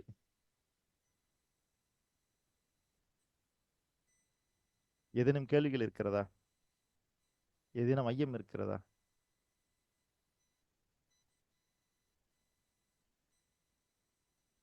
நம்ம தொடர்ந்து எண்களை பார்த்துட்டே வரோம். சிவபாலன் சார், சொல்லுங்க சிவபாலன். அனைவருக்கும் காலை சொல்ல வணக்கம். தினமும் ஒரு 3 கேள்விகள், நம்ம எடுத்த பாடத்துல ஒரு 3 கேள்விகள் கேட்கிற மாதிரி ஒரு சிஸ்டத்தை கிரியேட் பண்ண நல்லா இருக்கும்னு நினைக்கிறேன் சார். நம்ம குரூப்லயே நம்ம இப்ப கருப்பொருள்னால் என்ன, உருப்பொருள்னால் என்ன அப்படிங்கிற மாதிரி ஸ்டார்டிங்ல இருந்தே ஒரு உங்க சைட்லயே அதை கேளுங்களேன். ஒரு 3 கேள்விகள் நீங்கள் கேட்கிற மாதிரி வச்சுட்டு அதை நாங்க பதிலாக எழுதிக்கிட்டாலும் சரி, குரூப்ல போட்டாலும் சரி, ஏதோ ஒண்ணு இருந்தா திருப்பி ரீகால் பண்றதுக்கு அது ஒரு வாய்ப்பா அமைங்கிறது நான் இந்த தருணத்தில் கேட்டுக்கிறேன் சார். இல்ல அதாங்க ஐயா, இப்போ கலைச்செல்வன் ஐயா புத்தகம் தயாராயிடுச்சிங்களா? ஐயா புத்தகம் தயாராயிடுச்சா? புத்தகம் வேண்டிய அந்த தலைப்புகள்லாம் வச்சிருக்கா, அதை பத்தி இன்னும் எழுதணும் சார். நான் தான் 1 மாதம் கேட்டது, பல இடத்துல இருந்து எடுத்துக்கணுங்கிறதுக்காக தான் கேட்டேன். சொந்த வேலைனாலையும் ஒரு 4-5 நாள் மிஸ் ஆனிச்சு. தயாராகல, ஆகிக்கொண்டிருக்கிறது. எப்படி நீங்க தயார் பண்றீங்களா? தனியா உட்காந்தா? இல்ல, எல்லாத்தையும் கண்டென்ட்டும் கேட்டிருக்கேன். அவன் அருணகிரி சாரு, நாராயண சாரு எல்லாம் அவங்களும் கேதர் பண்ணிக்கிட்டு இருக்கிறாங்க. சரிங்கய்யா. நடுவில் அவங்ககிட்ட ஒரு நாள் ஷேர் பண்ணிக்கிறேன், என்னென்ன தலைப்பு கொடுத்துருக்கோம், என்ன சார் எப்படி சிந்திக்கணும்னு. அவங்களோட பேச முடியல, எனக்கு தான் டைம் இல்லை. இல்லைங்கய்யா, நான் சொன்ன புத்தகம் எப்படி இருக்குன்னு கேட்டீங்கன்னா வினா விடை வடிவில் இருக்கணும். இல்ல டீட்டெயில்டு புத்தகம்லாம் இல்ல, ஒரு வினா வங்கி மாதிரி இருக்கணும். ரைட். நம்பிக்கை சார்ந்த எல்லா கேள்விகளும் அதில் இடம்பெறணும், அதற்கான பதில் இருக்கணும். கேள்விகளை மற்ற எல்லார்கிட்ட இருந்து வாங்கிக்கங்க, சரி, பதிலை என்கிட்ட இருந்து வாங்கிக்கங்க. சரி. அப்போ கேள்வி பதில் கேள்வி பதில், நம்பிக்கை சார்ந்து எவ்வளவு கேள்விகள் எடுக்கிறதோ எல்லாத்தையும் போட்டு அதுல கேள்வி பதில் கொடுத்துட்டீங்கன்னா அப்புறம் அது ஒரு புத்தகம் ஆயிடும். நம்பிக்கை சார்ந்த எந்த கேள்வியா இருந்தாலும் அதுல இருக்கணும். அப்படி சொல்றேன் நான். அதாவது ஒரு வினா வங்கி புத்தகமா இருந்ததுன்னா உங்க மனசுல அது இன்னும் கொஞ்சம் ஆழமா பதியும். ஏனென்றால் நம் மனதிற்கு ஒரு இயல்பு உண்டு. என்ன இயல்பு என்னன்னு கேட்டீங்கன்னா, கேள்வி கேட்டீங்கன்னா அது பதில் சொல்லும். இதே ஒரு செய்தி வாசிப்பாளர் செய்தி வாசிக்கிறாங்க பாருங்க, அங்க பார்த்துக்கிட்டே இருப்பீங்க நீங்க. ஆனா பெருசா மனசு எதுவும் பதில் சொல்லாது. ஏன்னா அது வெறும் செய்தி தான். ஏன் நம்முடைய பாடத்திட்டங்கள்லாம் பெரும்பாலும் கேள்வி பதில் டைப்ல இருக்குன்னு கேட்டீங்கன்னா, கேள்வி கேட்டா மனம் பதில் சொல்லும். ஒரு கதையை கொடுக்குறீங்க, ஒரு கட்டுரை கொடுக்குறீங்கன்னா அதெல்லாம் அப்படியே வாங்கி வச்சுக்கும். ஆனா ஏன்னு ஒரு கேள்வி கேட்டதா அது அது பதில் சொல்லும், முன்னாடி வரும். அதற்காகத்தான் நம்பிக்கை என்றால் என்ன, அப்படி அதாவது நம்ம அது ஒரு பாடத்திட்டமா எழுதலாம், ஒரு கட்டுரை மாதிரி எழுதலாம். ஆனா அது வந்து மனம் படிக்கும், தேவைப்பட்டா எடுத்துக்கும், இல்லைன்னா அதை அப்படியே விட்டுட்டு போயிடும். ஆனா நீங்க கேள்வியா கேட்டுக்கிட்டே இருந்தீங்கன்னா அதுக்கு பதில் சொல்லி பதில் சொல்லி பதில் சொல்லி அந்த பதில் எல்லாம் உங்களுடைய ஸ்டோரேஜ்ல எப்பயுமே இருக்கும், நினைவகத்துல. ஏன்னா இந்த உலகத்தினுடைய ஒட்டுமொத்தமான வாழ்க்கையினுடைய ஃபார்மெட்டே உங்களுக்கு எப்படி இருக்குன்னு கேட்டீங்கன்னா கேள்வி பதில் வடிவில் தான் இருக்குது. நம்முடைய மேஜர் போர்ஷன், லைஃப்னுடைய மேஜர் போர்ஷனே கொஸ்டின் அண்ட் ஆன்சர் தான். எல்லாமே நீங்க இன்னைக்கு காலையில் எழுந்திருக்கிறீங்க, திரும்ப நைட்டு படுக்க போறீங்கன்னா அதுக்குண்டான எல்லா வேலைகளையும் ஆரம்பிக்கிறது கேள்வியில இருந்தான். அதுக்கு ஒரு புத்தகமே இருக்கின்றது, ஏன் என்ற கேள்வியில் இருந்து ஆரம்பிங்கள்னு. அதாவது ஆரம்பிக்கிறது எங்கிருந்து ஆரம்பிக்கணும் அப்படின்றதுக்காக சொல்றாங்க. ஆனா நான் சொல்றது என்னன்னா, நீங்க கேள்வி பதில் வடிவில் கொடுத்தீங்கன்னா நிறைய விஷயத்த உள்ளுக்குள்ள கொண்டு போக முடியும். ஏன்னா நான் உங்களுக்கு கொடுக்குற இந்த பாடத்திட்டங்கள் அத்தனையுமே எனக்குள்ள எழுந்த கேள்வி, ஆனால் பதில் கிடைத்தது பிரபஞ்சத்திடமிருந்து. அசோக் சார், சொல்லுங்க ஐயா. சார் இந்த பிரபஞ்சம் அப்படிங்கனால நான் சொல்றேங்க. நேத்து தான் சார் அந்த புக்கை நான் எடுத்து படிச்சுட்டு இருந்தேன். சூப்பர். சைமன் சினெக் எழுதின புத்தகம் தானே? ஆமா சார். உண்மையிலுமே அது ஆக்சுவலி ஏன் எனக்கு உங்களுக்கு இவ்வளவு அட்டாச்மெண்ட் ஆச்சு அப்படின்னா, நான் எந்த ஒரு புக் எடுத்து படிக்கிறனோ அது ஒரு வாரத்துல அந்த புக்கோட பேரை ஒரு முறையாவது நீங்க சொல்லிடுறீங்க. சொல்லுறேன். பட் நேத்து ஒரு சின்ன ஒரு இதுக்காக நான் எடுத்து படிச்சுட்டு இருந்தேன். பட் ஏன் அப்படின்னு ஐயா அது அது மேலுமே சம்பந்தமா நம்ம முன்னாடியே எதுவும் டிஸ்கஸ் பண்ணலன்றது மக்களுக்கு சொல்லிடுங்க. இல்ல சார். கேம் பிக்சிங் மாதிரி இது ஏதோ பிக்சிங் நினைச்சிட போறாங்க. இல்ல இல்ல, இது குறி சொல்ற மாதிரி ஆளை ரெடி பண்ணிட்டு கரெக்டா வந்து உட்கார வச்சோன்னா இவர் கேள்வி கேட்கவோ அவர் சொல்றது அது மாதிரி நடக்குதான்னு தெரியல. இல்ல சார், நடக்காது. இல்ல சார், நேத்து படிச்சுட்டுங்க, நோட்ஸ் ஒன்னொன்னு எடுத்து வச்சுட்டு ஒவ்வொரு பேஜா குறிச்சு வச்சுட்டு நேத்து டேபிள் மேல வச்சிருந்தேன். அதனாலதான் நன்றி நீங்க நன்றி சொன்ன ஐயா. உடனே அந்த நீங்க சொன்ன உடனே அந்த புத்தகத்தை என்னால எப்படி எடுக்க முடிஞ்சது அப்படின்னா, அதான். அதுதான். அப்ப ஏன் நான் அந்த புத்தகத்தை படிக்கிறேன் அப்படின்னா, நான் எதை நான் தேடணும் அதை இறைவன் வந்து எனக்கு கொடுத்துட்டு இருக்கிறாரு. அதை கண்டிப்பா ஒண்ணு கண்டிப்பா. புத்தகம் மூலியமா தர்றாரு, நேராவே உங்க மூலியமா மனுஷ மூலியமா தர்றாரு அப்படின்னா அந்த அந்த பிரபஞ்சத்தோட கனெக்ட் எப்படிங்கறத பாருங்க. அதுக்கு எவ்வளவு பெரிய ஒரு லா ஆஃப் அட்ராக்ஷன், ஈர்ப்பு சக்தி இருக்குது. அப்போ நான் படிச்சதுலயே நாம் ரொம்ப உணர்ந்தது, நீ எதை விரும்புகிறாயோ அதுவும் உன்னை விரும்புகிறது. நீ அதன் மீது முழு கவனமாக இருக்கும்போது அது உனக்காக இந்த பிரபஞ்சமே மாத்தும் அப்படின்னு சீக்ரெட் புக் ரோண்டா பைரன் எழுதியிருந்தார். அதை நான் நன்றி நன்றி ஐயா. யதார்த்தமா நம்பினேன், நடக்குது. நன்றிகள் சார், நன்றிங்க. நன்றிகள். நன்றி நன்றி. அருணகிரி ஐயா ரொம்ப நேரமா கையை உயர்த்தி இருக்காரு. சொல்லுங்க ஐயா. சார், அனைவருக்கும் இனிய செல்வ வணக்கம். சொல்லுங்க. நேத்து விட்ட பாடத்துல இருந்து தொடங்கலாம்னு நினைக்கிறேன். 12 தான் நேத்து லாஸ்டா பார்த்தோம். ஸோ இப்போ நான் அதுல இருந்து என்ன அண்டர்ஸ்டாண்ட் பண்ணிக்கிட்டேன், இல்ல என்ன சொல்ல வரேன், கேட்க வரேன் அப்படின்னா, 12 மட்டும் கொஞ்சம் டீப்பா படிச்சோம்னா இந்த எண்ணிக்கையோட பெரும்பான்மையை நம்ம வந்து கவர் பண்ண மாதிரி ஒரு ஃபீல் இருக்கு. ஏன்னா அந்த 12 வந்து நம்ம என்ன மாதிரி ஆங்கிள் பார்க்கலாம் அப்படின்னு பாத்தீங்கன்னா, இப்போ இந்த ஒன்னோட இம்பார்ட்டன்ஸ் செப்பரேட்டா, significance, important, fact, truth about ஒன்னு படிக்கலாம். அதுக்கப்புறம் ரெண்டாவது நம்பரை பத்தி படிக்கலாம். இது ரெண்டோட கூட்டுத்தொகை 3வது நம்பரை பத்தி படிக்கலாம். ஸோ அதுக்கப்புறம் 12 பத்தி அதனுடைய ஃபேக்ட்ஸ், இம்பார்ட்டன்ஸ், சிக்னிஃபரன்ஸ் அதை பத்தி படிக்கலாம். ஸோ அப்படி படிக்கும்போது பாத்தீங்கன்னா எண்களை வந்து நம்ம எழுதிக்கிட்டோம்னு வச்சுக்கோங்க. ஸோ அதனோட 1 முடிச்சாச்சு, 2 முடிச்சாச்சு, 3 முடிச்சாச்சு, 10 வந்துடும். கூட்டுத்தொகை 1, 11 கவர் ஆயிடும். ஸோ 12 கவர் ஆயிடும். ஸோ எண்ணிக்கையில பெரும்பான்மையான நம்பரை வந்து நம்ம இந்த 12 டீப்பா படிக்கும்போது கவர் ஆகுது சார். அதுவுமே நான் வந்து எடுத்து வச்சிருக்கேன், சேகரிச்சு வச்சிருக்கேன். 1ல என்ன இம்பார்ட்டன்ட், 2 என்ன இம்பார்ட்டன்ட், 12 என்ன இம்பார்ட்டன்ட், 3 என்ன இம்பார்ட்டன்ட் அப்படின்னு சொல்லிட்டு. ஸோ இதை தான் ஷேர் பண்ண விரும்பினேன் சார். நன்றி சார். நன்றி நன்றி நன்றிங்க. சிறப்பு. இல்ல இந்த மாதிரி ஒவ்வொரு எண்ணுக்குமே இருக்குது. சரி, நாம இன்னைக்கு என்ன பார்க்க போறோம்? உலகின் 8வது அதிசயம் இது. சார் தொடங்குறதுக்கு முன்னாடி இந்த முன்னோட்டம் நம்பிக்கையை பத்தி பேசணும்ல, ஒரு ஆமாங்கய்யா. எக்ஸாம்பிளா ஒரு 2 3 இது சொல்லிடுறேன் சார். சொல்லுங்கய்யா. உதாரணம், ஏன்னா இது சொல்லையில எல்லாரும் மனசுலயும் எழுங்கிறதுக்காக சொல்லிடுறேன். நம்பிக்கை என்றால் என்ன? நம்பிக்கையை ஏன் தெரிந்து கொள்ள வேண்டும்? நம்பிக்கையை எங்கே பயன்பெறுகிறது? நம்பிக்கை யாருக்கு தேவை? நம்பிக்கை எப்படி புரிந்து கொள்வது? இது போல கேள்வி வினா எழுந்து அதுக்கு விடை தேடணும்னா எல்லாம் கிடைச்சிருமா சார்? ஆமாங்கய்யா, அதுதான். அந்த மாதிரி இது மாதிரி நம்பிக்கை சார்ந்து ஐயா இங்க எவ்வளவு இருக்கிற கேள்விகள் இருக்குதோ எல்லாருக்கும் நம்பிக்கையை பத்தி எவ்வளவு கேள்வி இருக்கோ அதை பதிவு பண்ணாலும் சரி, அல்லது என்னோட கூப்பிட்டு சொன்னாலும் சரி, அதுல பதிவு பண்ணிடுங்க. நம்பிக்கையை பத்தி உங்க மனசுல என்னென்ன எழுதோ அதெல்லாம் கேட்டுடுங்க. இதுல விடை தேடிட்டோம்னா சார்ட்டோட கம்பேர் பண்ணலாங்கிறதுக்கு ஒரு உதாரணம் இப்பயே எல்லாருக்கும் எதுக்க ஷேர் பண்ணிடலாம். வாய்ப்புக்கு நன்றி. நன்றிங்கய்யா. அவ்வளவுதான். நம்பிக்கை சார்ந்து உங்களுக்கு எவ்வளவு கேள்விகள் எழுகிறதோ அந்த எல்லா கேள்விகளுக்கும் நம்ம விடை கண்டுபிடிச்சு ஒரு புத்தகத்தை தயார் பண்ணிட்டீங்கன்னா அதுல எல்லாருக்கும் வந்துன்னா தெளிவு கிடைச்சிரும். சரிங்களா? இதுல விடை தெரிஞ்சவங்க கூட ஷேர் பண்ணிக்கலாம். இந்த கேள்வி எழுந்துச்சு, இந்த புக்ல இருந்து எனக்கு இப்படி ரெஃபரன்ஸ் கிடைச்சிச்சு, அதை நானும் பயன்படுத்தினேன், அனுபவத்தோடையும் சொல்லலாம். நன்றிங்கய்யா. ஓகே. இன்று நாம் பார்க்க போவது உலகின் 8வது அதிசயம். உலகின் 8வது அதிசயமா சார்? எது? மனிதன் தான் சார். எண்ணிக்கை சார். இல்ல, அதுக்கு ஒரு பேரே உண்டு. அதுதான், அதனாலதான் அப்படி கேட்கிறேன் நான். உலகின் 8வது அதிசயத்துக்கு ஒரு பேரே உண்டு. அதுக்கு அது என்னது? சிவபாலன் சார். சிவபாலனா? சார், சிவபாலன் உலகின் 8வது அதிசயம் இல்ல, அவர்தான் முதல் அதிசயம். நீங்க 8வது அதிசயம் சொல்றீங்களே, அதிசயமே அதிசயம் மாதிரி. உலகின் 8வது அதிசயம் மனிதன் தான் ஐயா.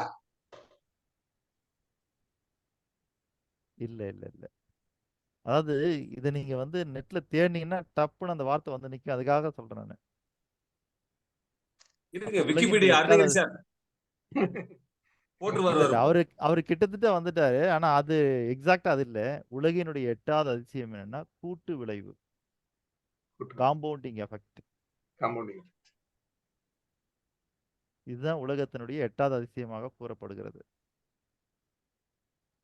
கூட்டு விளைவாயா? கூட்டு விளைவுங்க ஐயா. அத பத்தி ஒரு புக்கே வந்திருக்கு. கண்ணன் சார் உடனே காமிச்சிருவாரு. வச்சிருப்பாரு கையில.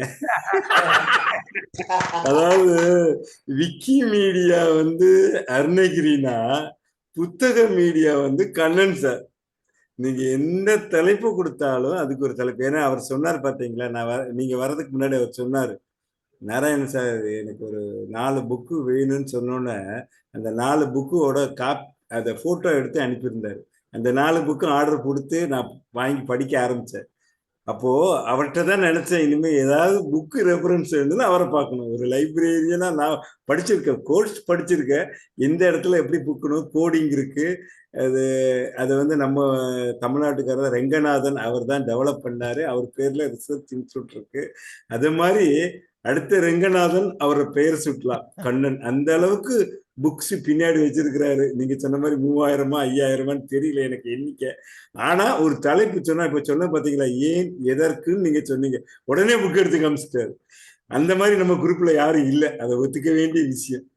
வேணா ஒரு நாள் நீங்க டைம் கொடுத்தா நாங்க மறுநாள் வந்து தேடி எடுத்து கொடுப்போம். அப்படிதான் இருக்கும். நான் அவரை பாராட்டணும் அந்த விஷயத்துல.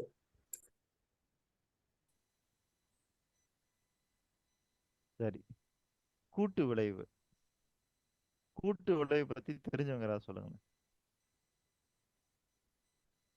அது ஆரம்பிக்கும் போது சின்னதா தெரியும். ஆனா அதை ஒரு ஸ்டேஜ்ல போய் பார்க்கும்போது நம்மளே பிரமிக்கிற அளவுக்கு அதோட தாக்கம் இருக்கும். கூட்டு விளைவுன்னு சொல்ல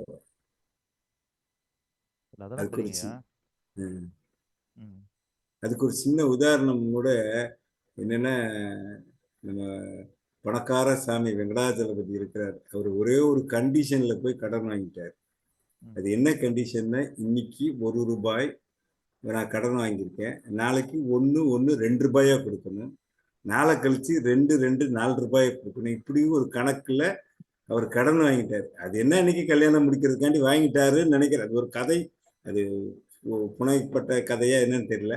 ஆனா அவர் ஒரு ஸ்டேஜ்ல பார்க்கும்போது கடனே அடைக்க முடியல, மொளப்பாயிருச்சு. இன்னவரையும் கடன் தான் கட்டிக்கிட்டு இருக்காரு, வட்டின்னு சொல்றாங்க.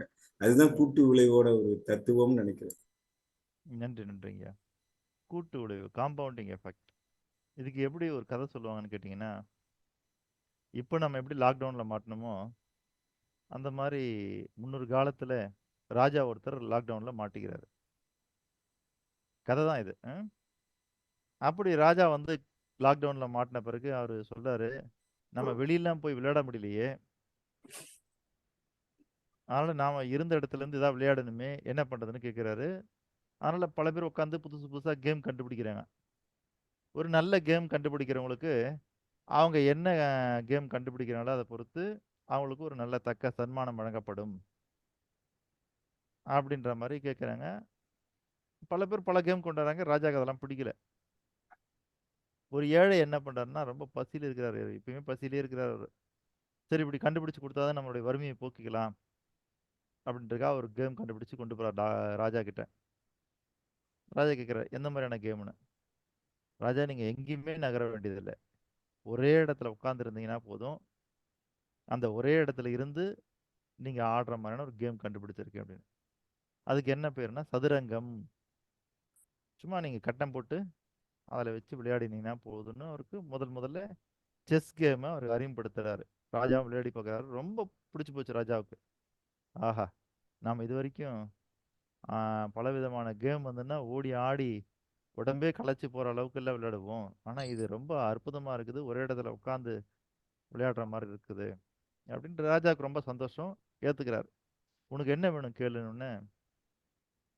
அவன் ஏதோ நிறைய கேட்பான்னு எதிர்பார்த்தோன்னே, ராஜா எனக்கு அதெல்லாம் வேண்டாம், எனக்கு பொண்ணும் பொருளும் அதெல்லாம் வேணாம், எனக்கு சாப்பிட்றதுக்கு வந்து எப்பயுமே பஞ்சம் இல்லாமல் எனக்கு அரிசி இருந்தால் போதும் அப்படின்னு. சரி, எவ்வளோ வேணும் கேளு அப்படின்னு. ரொம்பலாம் பெருசாக வேணாங்க ராஜா, இப்போ நான் கண்டுபிடிச்சு கொடுத்துருக்கல இந்த சதுரங்கம், இதில் எத்தனை சதுரம் இருக்குன்னு பாருங்க. 64. ராஜா என்றாரு, 64 சதுரம் இருக்குது. முதல் சதுரத்தில் ஒரு அரிசி வைங்க, 2வது சதுரத்துக்கு அதை இரட்டிப்பாக்குங்க, 3வது சதுரத்துக்கு அதை இரட்டிப்பாக்குங்க. இந்த மாதிரி 64 சதுரத்துக்கு எவ்வளோ அரிசி வருதோ அந்த அரிசி கொடுத்தா போதும் அப்படின்னு கேட்குறாரு. ராஜா, அவ்வளவுதானா, அது என்ன பெருசா வந்துட போகுது, அதை வச்சுக்கிட்டு நீ எப்படி வாழ்நாள் ஃபுல்லாக வறுமையை போக்கிக்குவே அப்படின்னு கேட்குறாரு. இல்லை ராஜா, எனக்கு அது மட்டும் கொடுத்தா போதும் அப்படின்னு. சரி, தன்னுடைய மந்திரி கூப்பிட்டு சொல்றாரு, இந்த ஏதோ 64 கட்டம் வருதா, இந்த 64 கட்டத்துக்கு ரெட்டிப்பா வச்சு எவ்வளோ அரிசி வருதோ அதை மட்டும் வேணுன்றாரு, அதை மட்டும் எவ்வளோன்னு கணக்கு பண்ணி கொடுத்துருங்க அப்படின்னு. மந்திரி உட்காந்து கால்குலேட் பண்ண ஆரம்பிக்கிறாரு. இல்ல, கொஞ்ச நேரத்துல பதற அடிச்சுட்டு மந்திரி ஓடியாரு. அரசே, நம்மளுடைய கையிருப்பு இருக்கு பாருங்க, தானிய கடங்கு, அங்க இருக்கிற அரிசி கொடுத்தது போக நாட்டினுடைய ஒட்டுமொத்தமான விளைச்சலையும் கொடுத்தா கூட அதுக்கு ஈடா வரல, ஏன்னா அவர் அவ்வளவு கேட்டிருக்கிறாருன்னு. என்னையா சொல்ற, 64 கட்டம் ஏதோ இரட்டிப்பா, ஒரு அரிசில இருந்து இரட்டிப்பா தானே கேட்டிருக்காரு, அதை கணக்கு பண்ணி பாரு எத்தனை மூட்டை வருதுன்னு. சரிங்களா, மூட்டையே பல ஆயிரம் மூட்டை வருது ராஜா அப்படின்னு. என்ன சொல்றேன்னு திரும்ப ராஜா உட்காந்து கணக்கு பண்ண ஆரம்பிக்கிறாரு. போட்டு பார்த்தான் தெரியுது, அவன் சாதாரண ஆள் இல்லை, இந்த கேமையே கண்டுபிடிச்சிருக்கானா அவன் எவ்வளவு பெரிய மூலக்காரனா இருக்கணும் அப்படின்னு ராஜா சரண்டர் ஆகுறாரு. நாம ஒரு திரைப்படம் பார்த்தோம் இல்லைங்களா, அருகம்புல்லு. அருகம்புல்லுக்கு இந்திரன் எப்படி சிரிச்சாரோ, சிரிச்சுட்டு அப்புறம் எப்படி சரண்டர் ஆனாரோ, அதே மாதிரிதான் ஒரு அரிசி கேட்ட ஆளு இது என்ன பெருசா வந்துட போதுன்னு நினைச்சாரு. ஆனா அந்த காம்பவுண்டிங் எஃபெக்ட் இருக்கு பாருங்க, அந்த காம்பவுண்டிங் எஃபெக்ட் இவ்வளவு பெரிய விஷயமா மாறிடுச்சு. அசோக் சார், ஒரு நிமிஷம் சார். சொல்லுங்க. அந்த புத்தகம் சார், கூட்டு விளைவு. ஆமா அந்த சார். கூட்டு விளைவுல இல்ல பக்கம் எடுத்துக்கிறீங்களா? எடுத்துங்க சார். 156. ஓகே சார், வாசிங்க. பக்கம் 36. அவர்கள் சாப்பிடுவதோ இருக்குங்க. நான் பக்கம் என்ன சொன்னேன்? 156 சொன்னாங்க. 156. ஆமா சார். இல்ல 36 நீங்களே. 156ங்க சார். நன்றி, படிங்க. சார் பேராவுல இருந்து படிக்கிறேங்க சார். ஆக்சுவலி மேல ஒரு பேரா இருக்குது. பட் அதோட ஃபர்ஸ்ட் முன்னாடி அது இருக்கு சார். அதனால அதை விட்டுறேங்க. இது பேரா இல்ல படிக்கிறேன் அதுல சார். இருந்தே படிங்க, அதுல இருந்தே படிங்க. Right sir. தொடர்புகள் யார் உங்கள் மீது தாக்கம் விளைவிக்கின்றார்கள்? இன இனம் இனத்தோடு, பணம் பணத்தோடு என்ற பழமொழி நீங்கள் கேள்விப்பட்டிருப்பீர்கள். நீங்கள் வளமையாக யாருடன் அதிகமாக சேர்ந்திருக்கிறீர்களோ அவர்கள் உங்களுடைய குறியீட்டு குழுவினர் என்று அழைக்கப்படுகின்றனர்.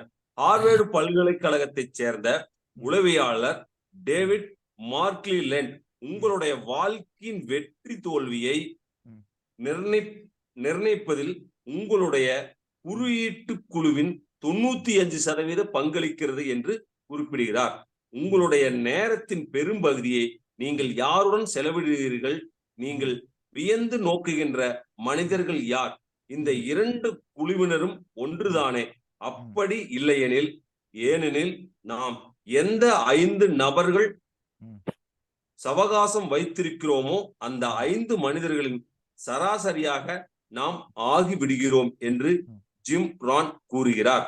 நம்மை சூழ்ந்துள்ள மனிதர்களை அவதானித்திலேயே நம்முடைய ஆரோக்கியம், மனப்போக்கு மற்றும் வருவாயின் தராதரத்தை தெரிந்து கொண்டு விட முடியும் என்று அவர் மேலும் கூறுகிறார். முடிஞ்சுங்களா? இல்ல சார், அது இன்னும் பெரிய டாபிக் போயிட்டு இருக்கு சார். இது நீங்க சொன்னதுக்கான கண்டென்ட் இதுல அடங்கிடுதுங்க சார். அப்படியா? இப்ப நீங்க படிச்சது வந்துன்னா துண்டான் என்ன பேரா சார்? இல்ல நீங்க சொன்னது வந்துன்னா முன்பக்கத்தினுடைய கண்டினியூஷன் பேரா அது? ஆமாங்க சார். அதுதானே படிச்சீங்க? ஆமாங்க சார். இன்னும் படிக்கிறதாங்க சார். இல்ல இல்ல அதுலயே எவ்வளவு விஷயம் வந்துருச்சு. நீங்க எதை ஆமாங்க சார். அதனால ஆசைப்பட்டீங்களோ அதுக்குள்ளேயே எவ்வளவு விஷயம் வந்துருச்சு. அதனாலதான் அதை நிறுத்திட்டேங்க சார். ஆமாங்க. அந்த பக்கத்துல இருக்கிற 3வது பேரா படிங்க. எந்த பக்கத்துலங்க சார்? 55 56? இல்ல நீங்க படிச்ச 56 இருக்கு இல்லையா? இப்ப துண்டா இருந்த பேரா படிச்சிட்டீங்க. ஆமாங்க சார். அடுத்தது ஒரு பேரா இருக்குதா? அதுக்கு அடுத்த ஒரு பேரா இருக்குதா? ஆமாங்க சார். அது கடைசி பேரா படிங்க. அது குறித்த பிரஞானம் நமக்கு எப்படி இல்லாமல் போய்விடும்? அவர்களுடைய தாக்கம் படிப்படியாக உங்கள் மீது படிவதுதான் அதற்கு காரணம். நீங்கள் அது குறித்த விழிப்புணர்வை அடைகின்ற போது நீங்கள் வெகுவாக மாறியிருப்பீர்கள். என்ன அடையணும்? சரணாகதி அடையணும். விழிப்புணர்வு அடைய வேண்டும். அவ்வளவுதான் விஷயம். அத சரணாகதி சார். சார் நன்றி, நன்றிங்க சார். உண்மையில நான் புத்தகம் படிப்பேன். பட் நான் என்ன பண்ணுவேன்னு இப்படி ஒவ்வொரு புத்தகத்திலையும் நோட்ஸ் எடுத்து வச்சுட்டு அதைய ஒரு பின் பண்ணி வச்சிருப்பேன். ஆனா மனசுலயே பின் பண்ணிருக்கீங்க அப்படிங்கிற போது நன்றிகள் சார். எல்லா வல்ல இறைவன் உங்களோடு வாழ இறைவனிடத்தில் வேண்டுதலும் என்னுடைய வாழ்த்துக்கள். அந்த புத்தகம் எடுத்தீங்களா? ஏன் என்ற கேள்வியிலிருந்து தொடங்குங்கள். ஆமாங்க சார். அதுல படிங்க. 75வது பக்கம். விவேகானந்தருக்கு அடுத்தாப்புல நீங்க நினைக்கிறேன். அவர் தான் வந்து ஜெர்மன் மொழி அவரோட ஒப்பிட்டு இந்த விஷயத்துக்கு ஒரு தகவல் நான் சொல்றேன். என்னன்னா, அவரோட ஃப்ரெண்டு ஜெர்மன் மொழி தெரியும், இவருக்கு தெரியாது. அமெரிக்காவுக்கு போயிருக்கும்போது அந்த ஃப்ரெண்டை பார்க்கும்போது அவர் வீட்டுக்கு வர லேட் ஆயிடுச்சு. அந்த ஜெர்மன் புக்கை எடுத்து படிக்கிறாரு. ஜெர்மனே தெரியாதுன்னா அந்த புக்கு ஃபுல்லாக படிச்சு முடிச்சுட்டு அவர் ஃப்ரெண்டு வந்தோன்னு சொல்லுவார், இந்த புக்கெல்லாம் படிச்சது, அந்த புக்கில் ஒன்றும் அவ்வளோ ஒன்றும் பெரிய நீ சொன்ன மாதிரிலாம் இல்லையே அப்படின்னாரு. அவர் இப்படி மேலே பார்ப்பாரு, உனக்கு ஜெர்மன் மொழியே தெரியாது எப்படி படிச்சானு? என் மொழி தெரிஞ்சாதான் படிக்க முடியுமா? சரி நீ அந்த புக்கில் ஏதாவது ஒரு பக்கத்தை சொல்லு, நான் சொல்றேன். இல்லை நான் ஒரு பக்கத்தில் சொல்றேன், அந்த பக்கத்தில் கரெக்டாக இருக்கான்னு பாருன்னு சொன்னார். உடனே அவர் ஒரு பக்கத்தை சொன்னாரா, இவர் அந்த பக்கத்தில் எழுதியிருக்கிறத அப்படியே சொன்னாரா? இல்லை இல்லை தப்பு, நான் இன்னொரு பக்கம் சொல்றேன், இன்னொரு பக்கமும் சொன்னாரா? இப்ப அது மாதிரி இந்த சம்பவம் என் மனது நிலைமைகள் மாதிரி ஆயிப்போச்சு. நீங்க அந்த புக்ல 75வது பேஜ் 185வது பேஜ்னா அப்ப நீங்க எவ்வளவு ஆளுமையா அந்த புத்தகத்தை படிச்சா சொல்ல முடியும், இல்லைன்னா சொல்ல முடியாது. சார் எடுத்துட்டீங்களா? எடுத்துங்க சார். 75வது பக்கம் படிங்க.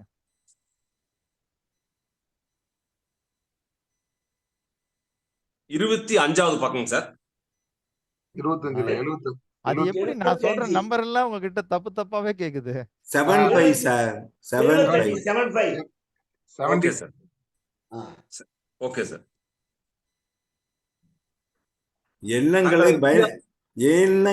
எண்களை பயன்படுத்துங்கள் கண்ணன் சார். அதனால குழப்பமா இருக்கு. எண்களை பயன்படுத்துங்கள். ரைட்டுங்க சார். தங்களை வித்தியாசப்படுத்தி கொள்ள திணறிக் கொண்டிருக்கும் நிறுவனத்தின் தயாரிப்புகள் சந்தையில் 10ஓடு 11ஆக மாறிவிடும். பால் தயாரிப்பாளர் யாரை கேட்டாலும் ஒரு நிறுவனத்தின் பாலுக்கும் இன்னொரு நிறுவனத்தின் பாலுக்கும் இடையே குறிப்பிட்டதாக வேறுபாடு இருக்கிறது என்று கூறுவார். ஆனால் அதை கண்டுபிடிப்பதற்கு நீங்கள் ஒரு வல்லுநராக இருக்க வேண்டும். ஆனால் நுகர்வோரை பொறுத்தவரை எல்லா பாலும் ஒன்றுதான். ஆனால் நாம் எல்லா பாலையும் ஒரு கட்டத்திற்குள் அடைத்து விடுகிறோம். அது கிட்டத்தட்ட பிற பொருள்கள் அனைத்திற்கும் பொருந்தும். ஆனால் இப்படிப்பட்ட பொருள்களை விற்று கொண்டிருக்கும் நிறுவனங்கள் தான் தங்கள் பொருள்களை எப்படி வித்தியாசப்படுத்தி காட்டுவது என்று தினமும் மண்டையை உடைத்துக் கொண்டிருக்கும். ஆனால் ஏன் என்ற கேள்விக்கு விடை அறிந்திருக்கும் நிறுவனத்துக்கு இந்த பிரச்சனை இல்லை. தங்களுடைய மதிப்பை யாருக்கும் நிரூபிக்க வேண்டிய அவசியமும் இல்லை. அவர்கள் வித்தியாசமானவர்கள். அதை அனைவரும் அறிவார். அருமைங்க சார். அருமைங்க சார். நீங்க எல்லாம் ஆனான்னு 2 தடவை படிச்சீங்களா? இல்ல அங்க 2 தடவை இருக்குதா? நாங்க சார். அங்க 1 தடவை தானே இருக்குது. ஆமாங்க சார். நீங்க ஏன் 2 தடவை படிச்சீங்க? இல்ல அது அப்படியே இல்ல சார். நான் ஃப்ளூயண்டா அது வேகம் அப்படியே நம்ம படிச்சுட்டு போயிடும். இப்படி நிறுத்தி நீங்க படிக்க சொன்னங்காட்டி ஒரு சின்ன ஒரு அன்னிசியா இருக்கு சார். வேற ஒன்றும். ஏன்னா யாருக்கு இப்படி எனக்கு என்ன சந்தேகம் வந்துச்சுன்னா, நாம போட்டு படிக்கும்போது புத்தகம் டெவலப் ஆன பொழுது 1 ஆனால் போட்டிருக்காங்க. உங்க கைக்கு வரும்போது டெவலப் ஆகி 2 ஆனா போட்டிருக்காங்கன்னு நினைச்சிட்டேன். ஏன் என்ற கேள்வியிலிருந்து தூங்குங்கள் அந்த புத்தகத்தை இந்த பக்கம் படிச்ச உடனே ஏன்னு ஏதாவது கேள்வி இருக்கா? ஞாபகம் தோணுதா?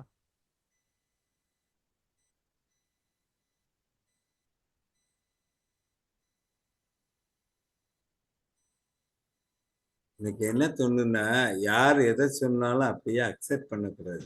நீங்க அதை கேள்வி கேளுங்கன்னு அர்த்தம்னு எனக்கு தோணும்.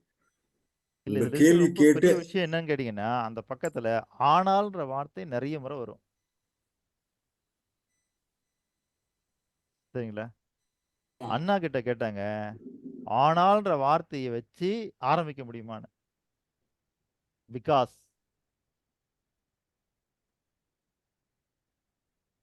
அந்த வேர்டு இப்ப எனக்கு முழுசா ஞாபகத்துல இல்ல. அருணகிரி சார் சொல்லுவாரு. அதை பத்தி அருணகிரி சார் சொல்லுவாரு. No sentence begin with because is a conjunction. No sentence begin with because is a conjunction. ஆனால் என்ற ஒரு வார்த்தை அது துவங்க முடியாது. ஆனா அது ஒரு இணைப்பு சொற்களாக பயன்படும். கரெக்டா? தமிழாக்கம் கரெக்டா? இல்ல அது ஆரம்பமே எப்படி வரும்னா, பிகாஸ் தான் ஆரம்பமாகும். இப்ப சார் சொல்லும்போது அதுல பிகாஸ் இல்ல. இல்ல அதான் because no sentence begin with because is a conjunction. அதுதான் because no sentence. ஹலோ சொல்லுங்கய்யா. never sentence end with because is a conjunction வரும் சார் அவர் சொன்னது. இல்லைங்க, அவர் சொல்லும்போது முதல் வார்த்தை பிகாஸ் வரணும். அதான் sir, because no sentence begin with because is a conjunction. அவ்வளவுதான். இப்ப முதல்ல அவர் சொல்லும்போது பிகாஸ் சொல்லல. இல்ல சார், இதுல சொன்னது 3 பிகாஸ் சொன்னா வரும் sir. never sentence end with because is a conjunction. அந்த 3 பிகாஸ் சொன்னா வர மாதிரி தான் கேள்வி கேட்டாங்க. அந்த 3 பிகாஸ் இப்படி தான் வரும். சரி, நான் எப்படியோ ஒண்ணு நாம அதை 4 பிகாஸா பண்ணிக்கலாம். இப்போ இந்த புத்தகத்துல அந்த ஆனால் வந்திருக்கு பாத்தீங்களா? பொதுப்படையாக பார்க்கும் பொழுது எல்லா மக்களுக்கும் பால் என்பது ஒன்றாகத்தான் தெரியும். எல்லா நிறுவனங்களும் நம்மளை அப்படித்தான் மாற்றி வைத்திருக்கிறார்கள். எல்லா பொருளும் ஒண்ணு போல நம்ம கருதுவது போல. ஆனால் நீங்கள் தான் விழிப்படைய வேண்டும். அதனாலதான் அதுல அந்த பேஜையும் இதுல இந்த பேஜையும் நான் படிக்க சொன்னேன். சரிங்களா? அந்த காம்பவுண்டிங் எஃபெக்ட். அப்ப அந்த காம்பவுண்டிங் எஃபெக்ட் தான் அங்க சொல்லப்பட்ட அந்த காம்பவுண்டிங் எஃபெக்ட் தான் இங்க சொல்லக்கூடிய இந்த பால்லயும் நமக்கு வருது. சரிங்களா? நீங்க ஒரு விஷயத்த உள்ள கொண்டு போய் நீங்க நம்பிக்கையில வச்சுட்டீங்கன்னா திரும்ப திரும்ப அதை வைக்கும் போது என்ன ஆகுதுன்னா அது உங்களுக்குள்ள ஒரு காம்பவுண்டிங் எஃபெக்ட் ஆயிடுது. திரும்ப அதை நீங்க என்ன பண்ண மாட்டீங்க, மறு ஆய்வு செய்ய மாட்டீர்கள். இப்ப நம்ம எல்லாத்துக்குமே வந்து என்னன்னா ஒரு காம்பவுண்டிங் எஃபெக்ட அருணகிரி சார் கொடுத்துட்டாரு. அவர் ஒரு கூகுள். அவர் சொன்ன தகவல் சரியா தான் இருக்கணும். ஒருவேளை உங்ககிட்ட தகவல் சரியா இருக்கலாம். ஆனா அவர் மாத்தி சொல்லிட்டா கூட நாம சரியான தகவல் சொல்றதுக்கு இப்ப அச்சப்படுவோம். காரணம் என்ன தெரியுங்களா? ஏங்க அவருக்கு எவ்வளவு தெரியும், அவரு இப்படி சொல்லும்போது அப்ப நான் சொல்றது தப்பா இருக்கும் போல இருக்குதுன்னு நமக்குள்ளரே ஒரு ஐயப்பாடை ஏற்படுத்திடுவாரு. இதுதான் பேர் நம்பிக்கையா சார்? இதுக்கு பேர் தான் நம்பிக்கையா? இல்ல, இதுக்கு பேர் காம்பவுண்டிங் எஃபெக்ட். இல்ல இல்ல, இப்போ என்னைய சில சமயம் சொல்லுவாங்க, இவர் சொன்னா கரெக்டா 10 கேள்வி கேட்டு 11வது கேள்வி கன்ஃபர்மேஷன் ஆன பிறகுதான் அந்த செயலை செய்யறாங்கன்னு இப்ப என்ன மாதிரி நிறைய பேர் இருக்கிறாங்க. அவர் சொன்னா கரெக்ட்னு சொல்றோமா, அது எதை வச்சு ஜட்ஜ் பண்றோம் அவரை? அப்ப அவர் அந்த கேள்வி ஏன் எதற்குன்னு கேள்வி இல்ல கேட்டு அதுதாங்க ஐயா, அவர் அந்த நம்பிக்கையில ஒரு காம்பவுண்டிங் எஃபெக்டே ஏற்படுத்துறாருன்றேன். இந்த காம்பவுண்ட் எஃபெக்ட் உள்ளவங்க எல்லாம் ஒரு ஒரு நம்பிக்கை தன்மையின் சிகரம் வச்சிருக்கலாமா? அப்படி வச்சுக்கலாமா? அவங்கதான் எப்படி எப்படி சொல்ல வரீங்க? என்னன்னா, இப்போ நம்பிக்கைன்னா நம்ம ஒரு ஒரு வரைமுறை வச்சிருக்கோம். இவர் மேல கான்பிடண்டா இருக்கும், இவர் சொன்னா கரெக்டா இருக்கும்னு சொல்லும் போது அவர் அதுல பயிற்சி எடுத்து நீங்க சொன்ன இந்த காம்பவுண்ட் எஃபெக்ட அவர் நிறைய இருக்கிறதுனால அவர் பேர் நம்பிக்கையும் நம்ம கொண்டு வரோமான்னு கேட்கிறேன். கரெக்டா அப்படி புரிஞ்சுக்கலாமா? இல்லைங்க, அப்படி கொண்டு வரதுனால அது பேர் நம்பிக்கை இல்லை. நம்பிக்கைன்னு ஒண்ணு இருக்குது. ஓகே. நீங்க திரும்ப எப்பயுமே குழப்பமே அடையக்கூடாது. நான் அதுக்கு தான் அவர்கிட்ட சொல்லி நான் நம்பிக்கை சம்பந்தமான எல்லா கேள்விகளுக்கும் புத்தகம் போட சொல்லிருக்கேன். இல்ல மீண்டும் மீண்டும் நம்ம கிளாஸ்ல இருக்கிறவங்களுக்கு அது கன்ஃபியூஷன் வரக்கூடாது. இல்ல, நம்பிக்கையை பலப்படுத்தின ஆட்களுக்கு தேவையான கூட்டு விளைவுன்னு சொல்லிக்கலாமான்னு கேட்கிறேன். நீங்க சொல்றீங்கல்ல நம்பிக்கையில நான் இன்னும் கொஞ்சம் நம்பிக்கை வர வர வர வரதானே இந்த கூட்டு விளைவோட எஃபெக்ட் தான் எனக்கு இன்னும் கொஞ்சம் நம்பிக்கை கொடுக்குதுன்னு நான் புரிஞ்சுக்கலாமான்னு கேட்கிறேன். அதாங்க, இப்ப நீங்க நம்பிக்கை நீங்க இன்னும் வர வரன்னு சொல்றீங்க இல்லையா? ஆமா, அதுக்கு பெயர் தான் கூட்டு விளைவுன்னு சொல்றேன். கூட்டு விளைவு. ஓகே ஓகே, புரியுதுங்களா? அப்போ இந்த இடத்துல நம்ம என்ன சொல்லணும்னா நம்பிக்கையை பலப்படுத்துங்கன்றோம். அப்போ அது பலமாகி கொண்டே இருக்கிறதுனா அதுக்கு என்ன பேருன்னா அது கூட்டு விளைவினால் அது அப்படி ஆகுது. அதுதான் இங்க சொல்ல வரணும். ஆமா, அப்போ இதுக்கு ஒரு வாசகம் நம்ம ஏற்கனவே கொடுத்துருக்குறோம். சரிங்களா? நம்பிக்கை எப்படி பலப்படுத்துறதுன்னு எப்படி பலப்படுத்துறது?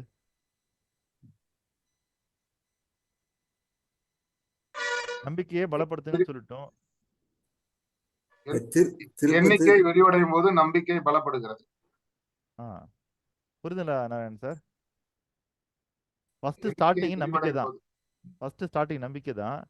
நம்பிக்கையால் எண்ணிக்கை விரிவடைகிறது. சரிங்களா? அது விரிவடையும் போது என்ன அடுத்தது?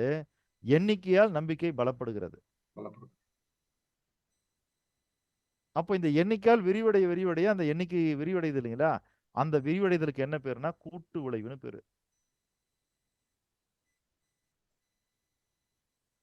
அப்ப நான் சொல்றது என்னன்னா உங்களுக்கு 0 to 9 இருக்கக்கூடிய 10 எண்களையும் நீங்கள் வாழ்க்கையில் பயன்படுத்துங்கள். சரிங்களா? கடவுள்ல உங்களுக்கு தெரிஞ்சு இந்து கடவுள்ல உங்களுக்கு தெரிஞ்சு கெட்ட கடவுள் யாரு? யாருமே இல்லை சார். நம்ம என்னன்னு கெட்ட கடவுளா நினைக்கிறோம். கெட்ட கடவுள்னு யாருமே இல்லை. கெட்டதா இருந்தா அது கடவுளே இல்லை. புரியுதுல? அப்புறம் கெட்ட கடவுள் எது? அதுல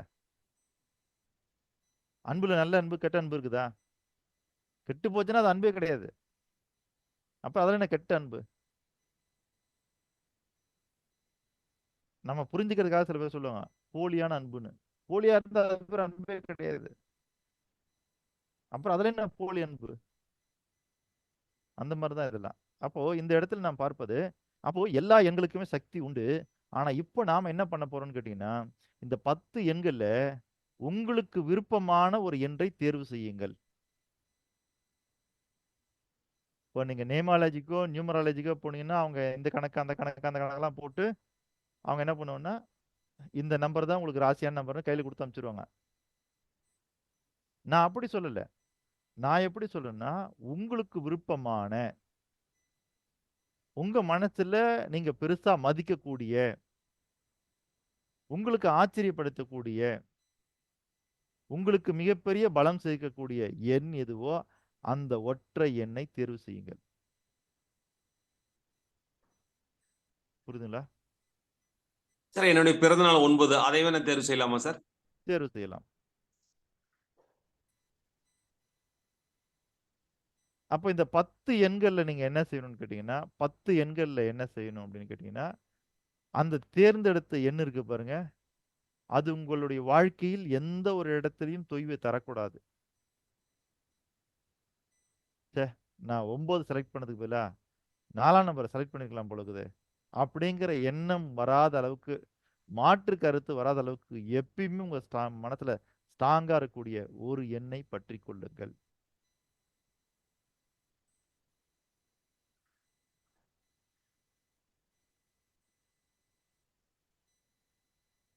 மகாவிஷ்ணுவுடைய தசாவதாரம் 10 அவதாரங்கள் எடுத்திருக்கிறாரு. 10யுமே நம்ம கடவுளா தான் வணங்குறோம். சரிங்களா? 10யுமே கடவுளா தான் வணங்குறோம். ஆனா ஒவ்வொரு அவதாரத்திற்கு ஒரு சிறப்பு உண்டு. ஒரே மாதிரியான செயல் செய்வதற்கான 2 அவதாரங்கள் இதுவரைக்கும் கடவுளே கிடையாது. புரியுதுங்களா? அப்போ அவதாரம் என்பது என்ன? அங்க ஏதோ ஒரு ஸ்பெஷல் இருக்கும். அப்போ ஒவ்வொரு எண்ணுக்குமே இப்படி ஸ்பெஷல் உண்டு. ஆனால் எந்த அவதாரம் எடுத்திருக்கிறாரோ அந்த அவதாரத்திற்கான நோக்கம் எதுவோ அங்க அதுதான் முதன்மை. தெரியல, போன அவதாரத்தினுடைய எஃபெக்ட் எல்லாம் அங்க வெளிப்படுத்த மாட்டாரு, வெளிப்படுத்தக்கூடாது. 8ஆவதா ஒரு அவதாரம் எடுக்கிறாருன்னா 7 அவதாரத்தினுடைய வேலையும் சேர்ந்து 8ஆவது அவதாரத்தினுடைய வேலையும் சேர்ந்து அது எல்லாத்தையும் அங்க பிரதிபலிக்கலாம்னா கூடாது. எந்த அவதாரம் எடுத்தாரோ அதை தான் பிரதிபலிக்கணும். இல்ல நான் ஏற்கனவே 7 அவதாரம் எடுத்திருக்கிறேன், அதுல இந்தந்த சக்தி எல்லாம் இருந்தது, இப்ப 8ஆவது ஒரு அவதாரம் எடுக்கிறேன், அதெல்லாம் சேர்த்து நான் பயன்படுத்த போறேன் அப்படின்னா அதுக்கு பேர் அவதாரம் கிடையாது. நீங்க சொன்னதுல ஒரு குழப்பம் வந்துருச்சு சார். 9 நம்பரும் சக்தி உள்ள நம்பருங்கிறீங்க. அதுல ஏதாவது ஒண்ணு 10 நம்பர், அதுல ஏதாவது ஒரு நம்பரை செலக்ட் பண்ணுங்கன்னு சொல்றீங்க. 10 நம்பரும் ஈக்குவலா இருக்கும்போது நான் எப்படி ஒரு நம்பரை செலக்ட் பண்றது? அது குழப்பமா இருக்காதா எங்களுக்கு? இல்ல அதுதாங்க ஐயா, 10 அப்படியே பார்க்கும்போது ஈக்குவலா தெரியும். ஆனா அதுக்குன்னு ரோல் வரும்போது அங்க அதுதான் டாமினேட் பவர். அந்த டாமினேட் பவர் எனக்கு பிடிச்ச பவர் நான் எப்படி செலக்ட் பண்றேன்? அந்த இடத்துல தான் குழப்பமா இருக்குங்கிறேன். இப்ப நீங்க சொல்லிட்டீங்க, அது சொல்லி கொடுத்து செலக்ட் பண்ணக்கூடாது, நீங்களா செலக்ட் பண்ணணும். ஒவ்வொருத்தருக்கும் ஒவ்வொரு ஏஞ்சல் நம்பர் இருக்கும். அந்த இடத்துல தான் கஷ்டமா எனக்கு புரியுது. அது நான் இல்லைங்க, நான் சொல்றது அந்த 10 நம்பர்ல உங்களுக்கு பிடித்தமான ஒரு நம்பரை நீங்க செலக்ட் பண்ணீங்கன்னு தான் நான் சொல்றேன். நீங்க கரெக்ட் சார். நான் இப்போ அவர் மாதிரி 9 ஏதோ ஒரு நம்பர் 6 எனக்கு பிடிச்சிருக்கு, நான் செலக்ட் பண்ணிடுறேன். ஆனா நீங்க அடுத்த ஒரு கண்டிஷன் சொன்னீங்க தெரியுமா? ஏதாவது ஒரு சம்பவம் எனக்கு நடக்குது சார், இந்த 6 போய் ஏன்டா செலக்ட் பண்ண, 7க்கு செலக்ட் பண்ணியிருந்தா நல்லா இருக்குமே அப்படின்னு தோணுமா இல்லையா? அது தோணாம இருக்குது, நான் என்ன பண்ணணும்? அதுதான் என்னோட கேள்வி. அப்படி ஒரு அவநம்பிக்கை உங்களுக்கு வரக்கூடாது என்ற. இல்லைங்கய்யா, நீங்க எத்தனை பேர் இங்க இருக்கிறங்க அவதார் படம் பாத்தீங்கன்னு தெரியாது எனக்கு, பாத்திருக்கீங்களா? அவதார் முழுசா பார்க்கல சார். சரி, அதுல ரொம்ப முக்கியமான சிவபாலன் சார் இருக்கீங்களா? இருக்காரு. அவதார் படம் பாத்தீங்களா? சார் மைக் ஆன் பண்ணிக்கோங்க. சிவபாலன் அன்மியூட் பண்ணிட்டு பேசுங்க பார்க்கல சார், நான் பார்க்கல சார். ஒவ்வொரு ட்ரெயினரும் கண்டிப்பா பார்க்க வேண்டிய படம். மத்தவங்க பாக்குறாங்களோ இல்லையோ, ட்ரெயினர் பார்க்க வேண்டிய படம் அது. பாத்துருங்க. அந்த அவதார்ல சரிங்களா, அது மனித உலகத்துல இருந்து வேறொரு உலகத்துக்கு அவங்க பரிணமிப்பாங்க. அந்த உலகத்துக்கு போனோம்னா அங்க கொக்கு மாதிரி பெரிய சைஸ்ல, ராட்சத சைஸ்ல ஒரு கொக்கு மாதிரி ஒரு பறவை ஒண்ணு இருக்கும்.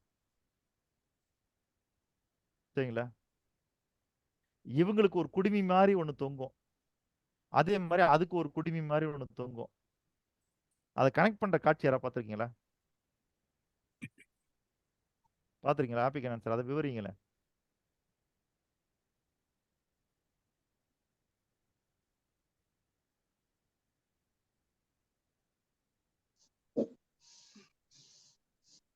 நான் முடிஞ்சதுன்னா நாளைக்கு அந்த சீன் எடுத்து வச்சு நான் போடுறேன். இன்னைக்கு அதை விவரிங்க. எங்க போயிட்டாரு? அதுக்கு ஒரு புக் எடுத்துட்டு போயிட்டாரா? சரி சரி. வீடியோ தேட பயமா போயிட்டாரு இருக்குது. நினைக்கிறேன். இல்ல பயமா இருக்குது. அவர்கிட்ட கேள்வி கேட்டோம்னா கேமரா ஆஃப் ஆயிடுச்சுன்னா உடனே புக் எடுத்துட்டு போயிடுறாரு. நன்றிங்க. சொல்லுங்க ஐயா, அந்த காட்சி விவரிங்க. நன்றி சார். அந்த காட்சி எப்படி அப்படின்னா சார், ஒரு அந்த படத்துல இருக்கக்கூடிய ஒரு கதாநாயகன் வச்சுக்கலாம் சார். அவங்க 2 பேர். அந்த கதாநாயகி ஐயா அந்த ஐயா இனத்தை ஐயா அவ்வளவு நேரம் நமக்கு இல்லைங்கய்யா. நீங்க முதல்ல சரி இருந்து ஆரம்பிக்கிறீங்க. அங்கிருந்து வேணாம். இந்த வேண்டாம். கனெக்ட் பண்றதுல சரி இருந்து ஆரம்பிங்க போதும். இந்த 2 ரைட் சார். குடுமி ஒரு ஜாயின் பண்ற இடத்துல மட்டும் சொல்லுங்க மேட்ரு. ஒவ்வொருத்தருக்கும் அங்க ஒவ்வொரு மிகப்பெரிய பறவை வச்சிருப்பாங்க சார். அவங்களுக்கு அது ஒரு பெட்டு. அது எப்படி இப்ப நம்மளோட பட்டி வச்சுக்கிறோமோ அது மாதிரி ஒருத்தரும் ஒரு பட்டியோ ஒரு பறவை வச்சிருப்பாங்க.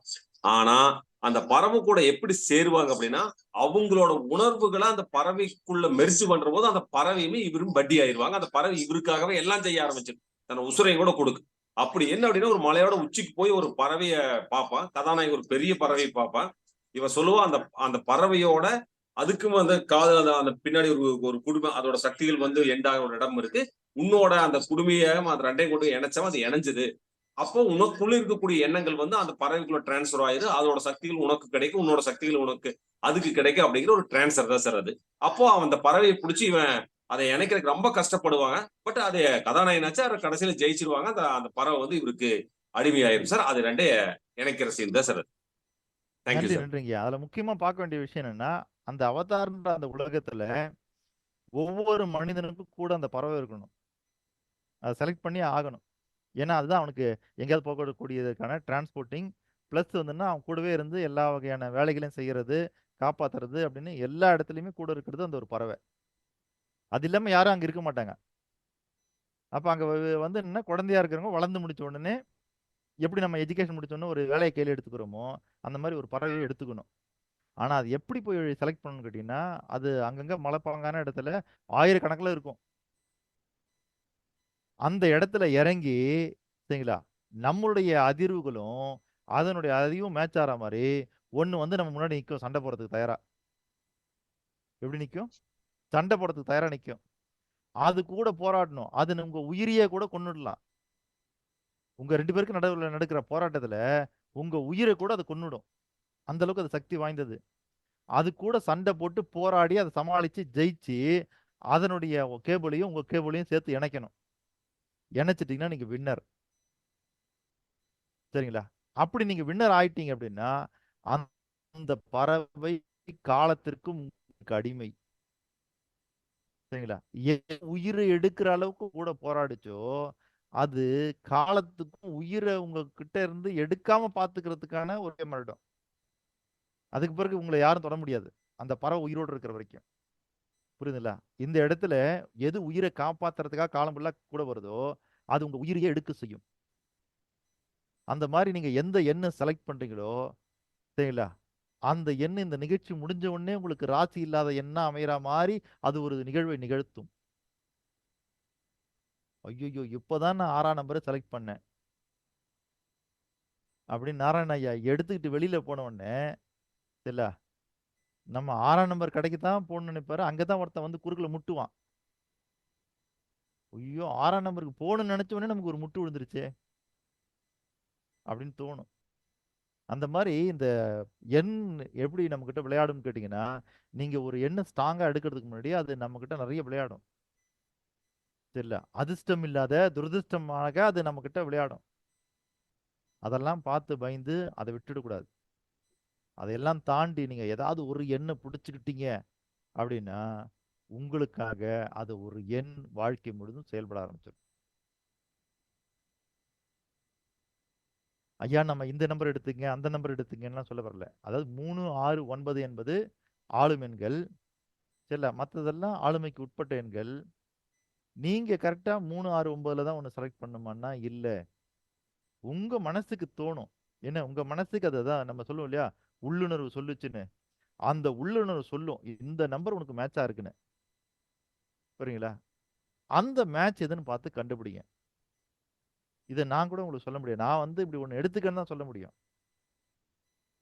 ஆனா எதை எடுத்துக்கிறதுன்னு யார் முடிவு பண்ண முடியும்? நீங்க இது தான் முடிவு யாருமே பண்ணணும். யாருமே சொல்ல முடியாது சார். இண்டிவிஜுவல் தான் முடிவு பண்ணணும். ஆமா. அவங்களுக்கு அது வந்து ரிப்பீட்டடா அந்த நம்பர் வந்து அவங்க கண்ணுல தென்படணும். போன பார்க்கும்போது இப்ப 12, 12 இல்ல 11, 11. இல்லைங்க ஐயா, நான் சொல்றது அது வந்து உங்க கண்ணில் தென்படணுன்ற அவசியம் கூட இல்லை. அது இனிமேல் தென்படலாம். ஆ, ஓகேங்களா? ரிப்பீட்டடா இருக்கணும். ஆனா ரிப்பீட்டடா அதை வந்து அவங்க நீங்க மனசால சொன்ன மாதிரி எனக்கு கரெக்ட். இந்த 6ஆம் நம்பர் தான் எனக்கு ஃபேவரட் நம்பரை நான் எடுத்தேன். ஆனா நீங்க சொன்ன மாதிரி அந்த 6ஆம் நம்பரே நிறைய எனக்கு பிரச்சனைகள் கொடுத்தது. ஆனா அதை தாண்டி அந்த 6ஆம் நம்பரை விட்டு நான் வெளியில வரல. அது அப்புறம் பின்தொடர, அப்புறம் நீங்க சொன்ன மாதிரி அது பின்தொடர ஆரம்பிச்சிருச்சு 6 ஆட்டோமேட்டிக்காவே. இல்லைங்கய்யா, நாம இந்த இடத்துல என்ன வாழ்க்கையில நடந்தது அது. ஃபோக்கஸ் பண்ணணும். நம்மளுடைய எல்லா செயல்களையும் அந்த எண்ணை கொண்டு வரணும். அந்த போக்கஸ் பண்ண பிறகுதான் எப்படி ஆச்சுன்னா, நான் ஏதோ ஒரு காரியம் நல்ல காரியம் செய்யறேன்னா அதே 6ஆம் நம்பர் தான் வந்தது. ஏன்னா நான் வீடு வாங்கினேன் 6ஆம் தேதி 6வது மாசம் வந்தது. அப்ப நான் என்ன எல்லாமே 6 தொடர ஆரம்பிச்சது இப்ப எனக்கு. நான் ஒரு எண்ணை தேர்ந்தெடுத்து வச்சிருக்கேன் இல்லையா, அந்த மாதிரி நான் எங்க ஒரு மீட்டிங் போறேன்னு வச்சுங்க, ரிஜிஸ்டர் கையில் கொடுப்பாங்க, கையெழுத்து போடுங்கன்னு. அங்க பாப்பா என்ன நம்பர் வந்திருக்குன்னு. எனக்கு என்ன நம்பர் வேணுமோ அந்த நம்பர் வரைக்கும் கேப் விட்டுட்டு அங்க நம்பரை போட்டு பேரை எழுதி கையெழுத்து போட்டு வந்துடுவேன்.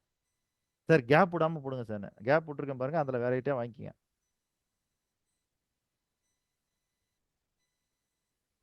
டூ வீலர் கொண்டு போய் ஸ்டாண்ட்ல போடும்போது அவன் அந்த டோக்கனை கிழிக்கிறது போவான் பாருங்க, அந்த டோக்கனை கிழிக்காத. அதுல இருந்து 4 நம்பர் தள்ளி இந்த டோக்கனை கிழினுவேன். அவன் சார் லைனை தான் சார் கிழிக்க முடியும். ஒன்றும் பிரச்சனை, நான் நிக்கிறேன், அந்த 3 டோக்கனை கிழிப்பல்ல, நான் அங்கேயே நின்றுட்டு இருக்கிறேன், அந்த 4 டோக்கன் வந்தோன்னா எனக்கு கொடு அப்படின்னு.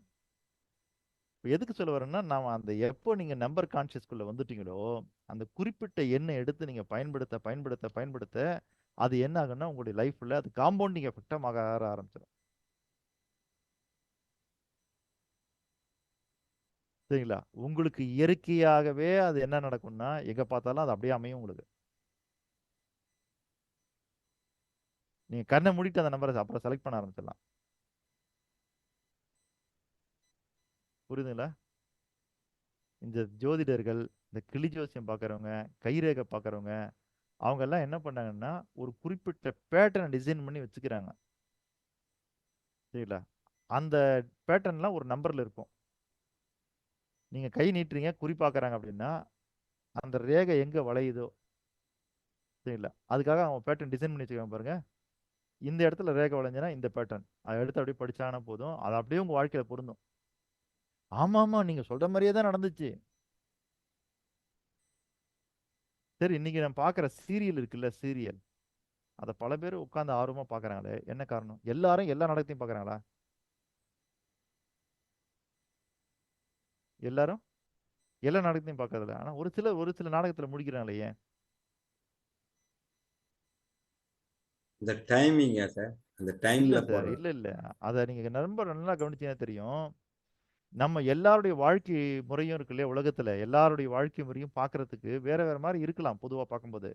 ஆனா அது எல்லாமே ஒரு குறிப்பிட்ட பேட்டர்ன்ல அடங்குது. நம்ம வாழ்க்கை முறைங்கிறது ஒரு 12 பேட்டர்ன்ல அடங்குது. அப்போ நாடகம் எடுக்கிறவங்க இப்ப அதை கண்டுபிடிச்சிட்டாங்க.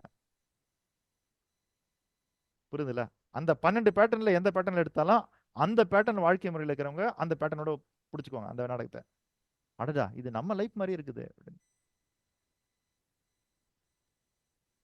புரியுதுங்களா? அந்த மாதிரி வாழ்க்கை முறை பார்த்தீங்கன்னா அந்த உட்பிரிவுகள்லாம் பிரிச்சிங்கன்னா அது ஒரு பேட்டர்னில் இருக்குது அது. சரிங்களா? நீங்கள் நாடகத்தெல்லாம் எடுத்து பார்த்தீங்கன்னா தெரியும். கூட்டு குடும்பமாக இருக்கிற ஒரு நாடகம், சரிங்களா, தனி குடும்பமாக இருக்கிற ஒரு நாடகம், ஃப்ரெண்ட்ஸோடு இருக்கிற மாதிரி ஒரு நாடகம், தொழிலில் போராடிட்டு இருக்கவங்க ஒரு நாடகம். இப்படி இது எல்லாமே நம்மளுடைய லைஃப் ஸ்டைலுடைய ஒரு பேட்டர்ன் இருக்கிறது. இப்போ என்ன பண்ணாங்கன்னா அந்த பேட்டர்னோட பொறுத்து தான் நாடகத்தை எடுக்கிறார்கள். எடுக்கிறதுனால என்னன்னா அந்த பேட்டர்னோட இருக்கிறவங்க அந்த நாடகத்தை விரும்பி பார்க்கின்றார்கள். புரியுதுங்களா ஐயா? ஹலோ, கேக்குது சார், கேக்குது. புரிஞ்சுதா? டைம் ஆயிருது, கொஞ்சம் பார்த்து முடிச்சு. அதுதான் இல்லை, அதுதான் முடிக்க போறேன் இப்போ. அப்போ அந்த லைஃப் பேட்டர்னுக்கு பாருங்க, அதை இப்போ கண்டுபிடிச்சு வச்சிருக்கனால அதை தான் இப்போ நமக்கு வந்து பண்றாங்க.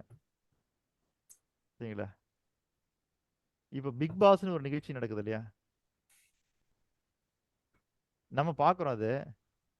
அது பிளான்டு ப்ரோக்ராமா அன்பிளான்டு ப்ரோக்ராமா?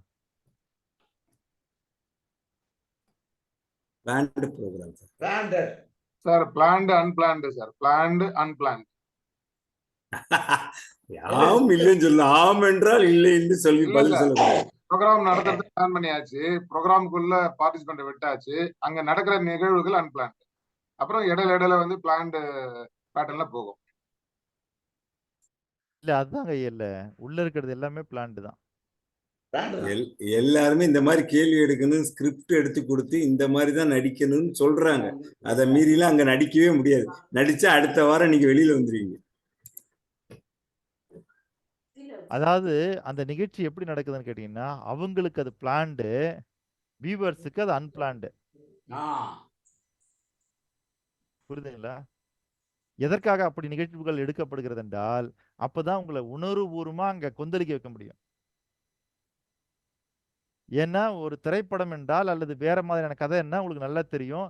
அது கதை எழுதப்பட்டது, நடிக்கிறாங்கன்னு தெரியும். இப்போ அடுத்த கட்டத்துக்கு நமக்கு எப்படி நகர்த்துறாங்கன்னு கேட்டீங்கன்னா, இந்த நிகழ்ச்சி அவங்க நடிக்கிறாங்கன்னு நமக்கு தெரியக்கூடாது. புரியுதுங்களா? அப்போ நடிக்கிறாங்கன்னு தெரியாமலேயே நாம அந்த உணர்வுக்குள்ள போகணும் அப்படின்றதுக்காக தான் பிக் பாஸ் மாதிரியான நிகழ்ச்சிகள் இப்ப எடுக்கப்படுகிறது. நீங்க ஒண்ணும் இல்லைங்கய்யா, ஒரு ஐபிஎல் மேட்ச், ஒரு ஐபிஎல் மேட்ச்ல கிரவுண்ட்ல எவ்வளவு கேமரா இருக்குன்னு மட்டும் பாருங்க. ஓகேங்களா? ஒரு ஐபிஎல் மேட்ச்ல கிரிக்கெட் கிரவுண்டில் எவ்வளோ கேமரா இருக்குன்னு கொஞ்சம் கேட்டு பாருங்க. அவ்வளோ கேமரா வச்சிருக்கிற அவனாலேயே ஒவ்வொரு சீனையும் கரெக்டாக வந்து என்ன பண்ண முடியல, ஸ்கேல் பண்ணி அவன் வந்து ஃப்ரேம்குள்ளே கொண்டு வர முடியல. பால் ஓடி போயிடுது. ஓகேங்களா? அவன் கரெக்டாக அதை ஃபாலோ பண்ணி கொண்டு வர முடியல, ஏன்னா அது ரியல் ஷோ அது. ஓகேங்களா? அங்கே எவ்வளோ கேமரா இருக்குன்னு மட்டும் கொஞ்சம் கேட்டு பாருங்க. ஆனா இதே பிக் பாஸ் வீட்டுக்குள்ள வந்து என்னன்னா, நீங்க நல்லா பாருங்க, ஒவ்வொரு கேமராலையும் ஒவ்வொருத்தருமே வந்துன்னா கரெக்டா ஃப்ரேம்குள்ள இருப்பாங்க. அதுவும் கரெக்டா அவங்க பேச ஆரம்பிக்கும் போதே அந்த கேமரா அவங்க மேல திரும்பிடும். எப்படி? அதுக்கெல்லாம் வாய்ப்பு இருக்குது அப்படின்னா நம்ம டெக்னாலஜி இன்னும் அந்த அளவுக்கு வளரல. வந்துடும், அது கூட ஒரு நாள் வந்துடலாம். ஆனா இன்னைக்கு அந்த ஸ்டேஜ்ல இல்லை. நம்ம இருந்தாலும் நம்ம அதை அப்படியே நம்ம ஒன்று உள் வாங்குறோம் இல்ல. அவங்க வந்து பிளான் பண்ணாம நடிக்கிறாங்கன்னு நினைச்சிட்டு நாம இருக்கிறோம். ஆனா அது அப்படி இல்லை, எல்லாம் பிளான் பண்ணி தான் நடந்துட்டு இருக்குது. சரி, ஓகே. இப்போ நம்ம இன்றைய நிகழ்ச்சியினுடைய நிறைவு பகுதிக்கு வந்து விட்டோம். ஆகவே நீங்கள் எல்லாம் செய்ய வேண்டியது, அந்த கூட்டு விளைவை உருவாக்கக்கூடிய உங்களுடைய வாழ்க்கையில் அந்த கூட்டு விளைவை உருவாக்கக்கூடிய உங்களுக்கு ஒரு பிடித்தமான ஒரு எண்ணை தேர்ந்தெடுங்கள். புரியுதுங்களா? அதுல ரொம்ப ரொம்ப நீங்க இம்பார்ட்டண்டா கவனிக்க வேண்டிய விஷயம் என்னன்னா, நீங்க ஒரு எண்ணை செலக்ட் பண்ணிட்டீங்க அப்படின்றதுனால அந்த எண் இருக்கிற எண்கள்லேயே ரொம்ப சுப்பீரியர், மற்ற எண்கள்லாம் கேவலமான எண்கள், மட்டமான எண்கள், மோசமான எண்கள்ன்ற எண்ணம் மட்டும் உங்க மனசுக்குள்ள போகக்கூடாது. அது ரொம்ப டேஞ்சர். சில பேர் பிடிச்சமா ஒரு கார் வாங்கிடுவாங்க, கார் வாங்கிட்டு மற்ற காரெல்லாம் குறை சொல்லுவாங்க. இந்த கார் எப்படி தெரியுமா, சூப்பர் தெரியுமா, அப்படி தெரியுமா, இப்படி தெரியுமான்ட்டு மற்ற காரை குறை சொல்லுவாங்க. அந்த மாதிரி இருக்கக்கூடாதுங்க. இங்க உங்களுக்கு பிடிச்சமான ஒன்றை எடுத்துக்கிட்டீங்க, மற்றது யாருக்கோ ஒருத்தருக்கு சுப்பீரியரா இருக்கும், அவ்வளவுதான். அதனால நம்ம மற்றதை பத்தி என்ன பண்ணக்கூடாது, தாழ்வான எண்ணம் கொள்ளக்கூடாது. நீங்க எடுத்துக்கிட்ட எண்ணை நீங்க உயர்வா கருதுங்கள், தவறு இல்லை. அதற்காக மற்ற எண்களை நீங்கள் தாழ்வாக கருதாதீர்கள். ரொம்ப இம்பார்ட்டன்டான விஷயம் இது. சரிங்களா? நன்றி, நன்றிங்கய்யா. இன்றைய நிகழ்ச்சி நாம இதோட நிறைவு செய்வோம். நாராயண ஐயா, நம்ம ஒழுங்கு காட்டும் சொல்லி ஸ்டார்ட் பண்ணுங்க, நான் வந்துடுறேன். சரி சார், சரி சார், ரொம்ப நன்றி சார். க்ளோஸ் பண்ணுங்க. இருங்க, இது க்ளோஸ் பண்றதுக்கு முன்னாடி லட்சுமி அம்மா இருக்கிறாங்க, கூட்டு பிரார்த்தனை சொல்லுங்கம்மா. லட்சுமி மேம். சரி, இல்ல போல இருக்குது, நம்ம நிறைவு செய்யலாம். அடுத்த நிகழ்ச்சி நீங்க தயார் பண்ணுங்க ஐயா. நன்றி சார், நன்றி சார்.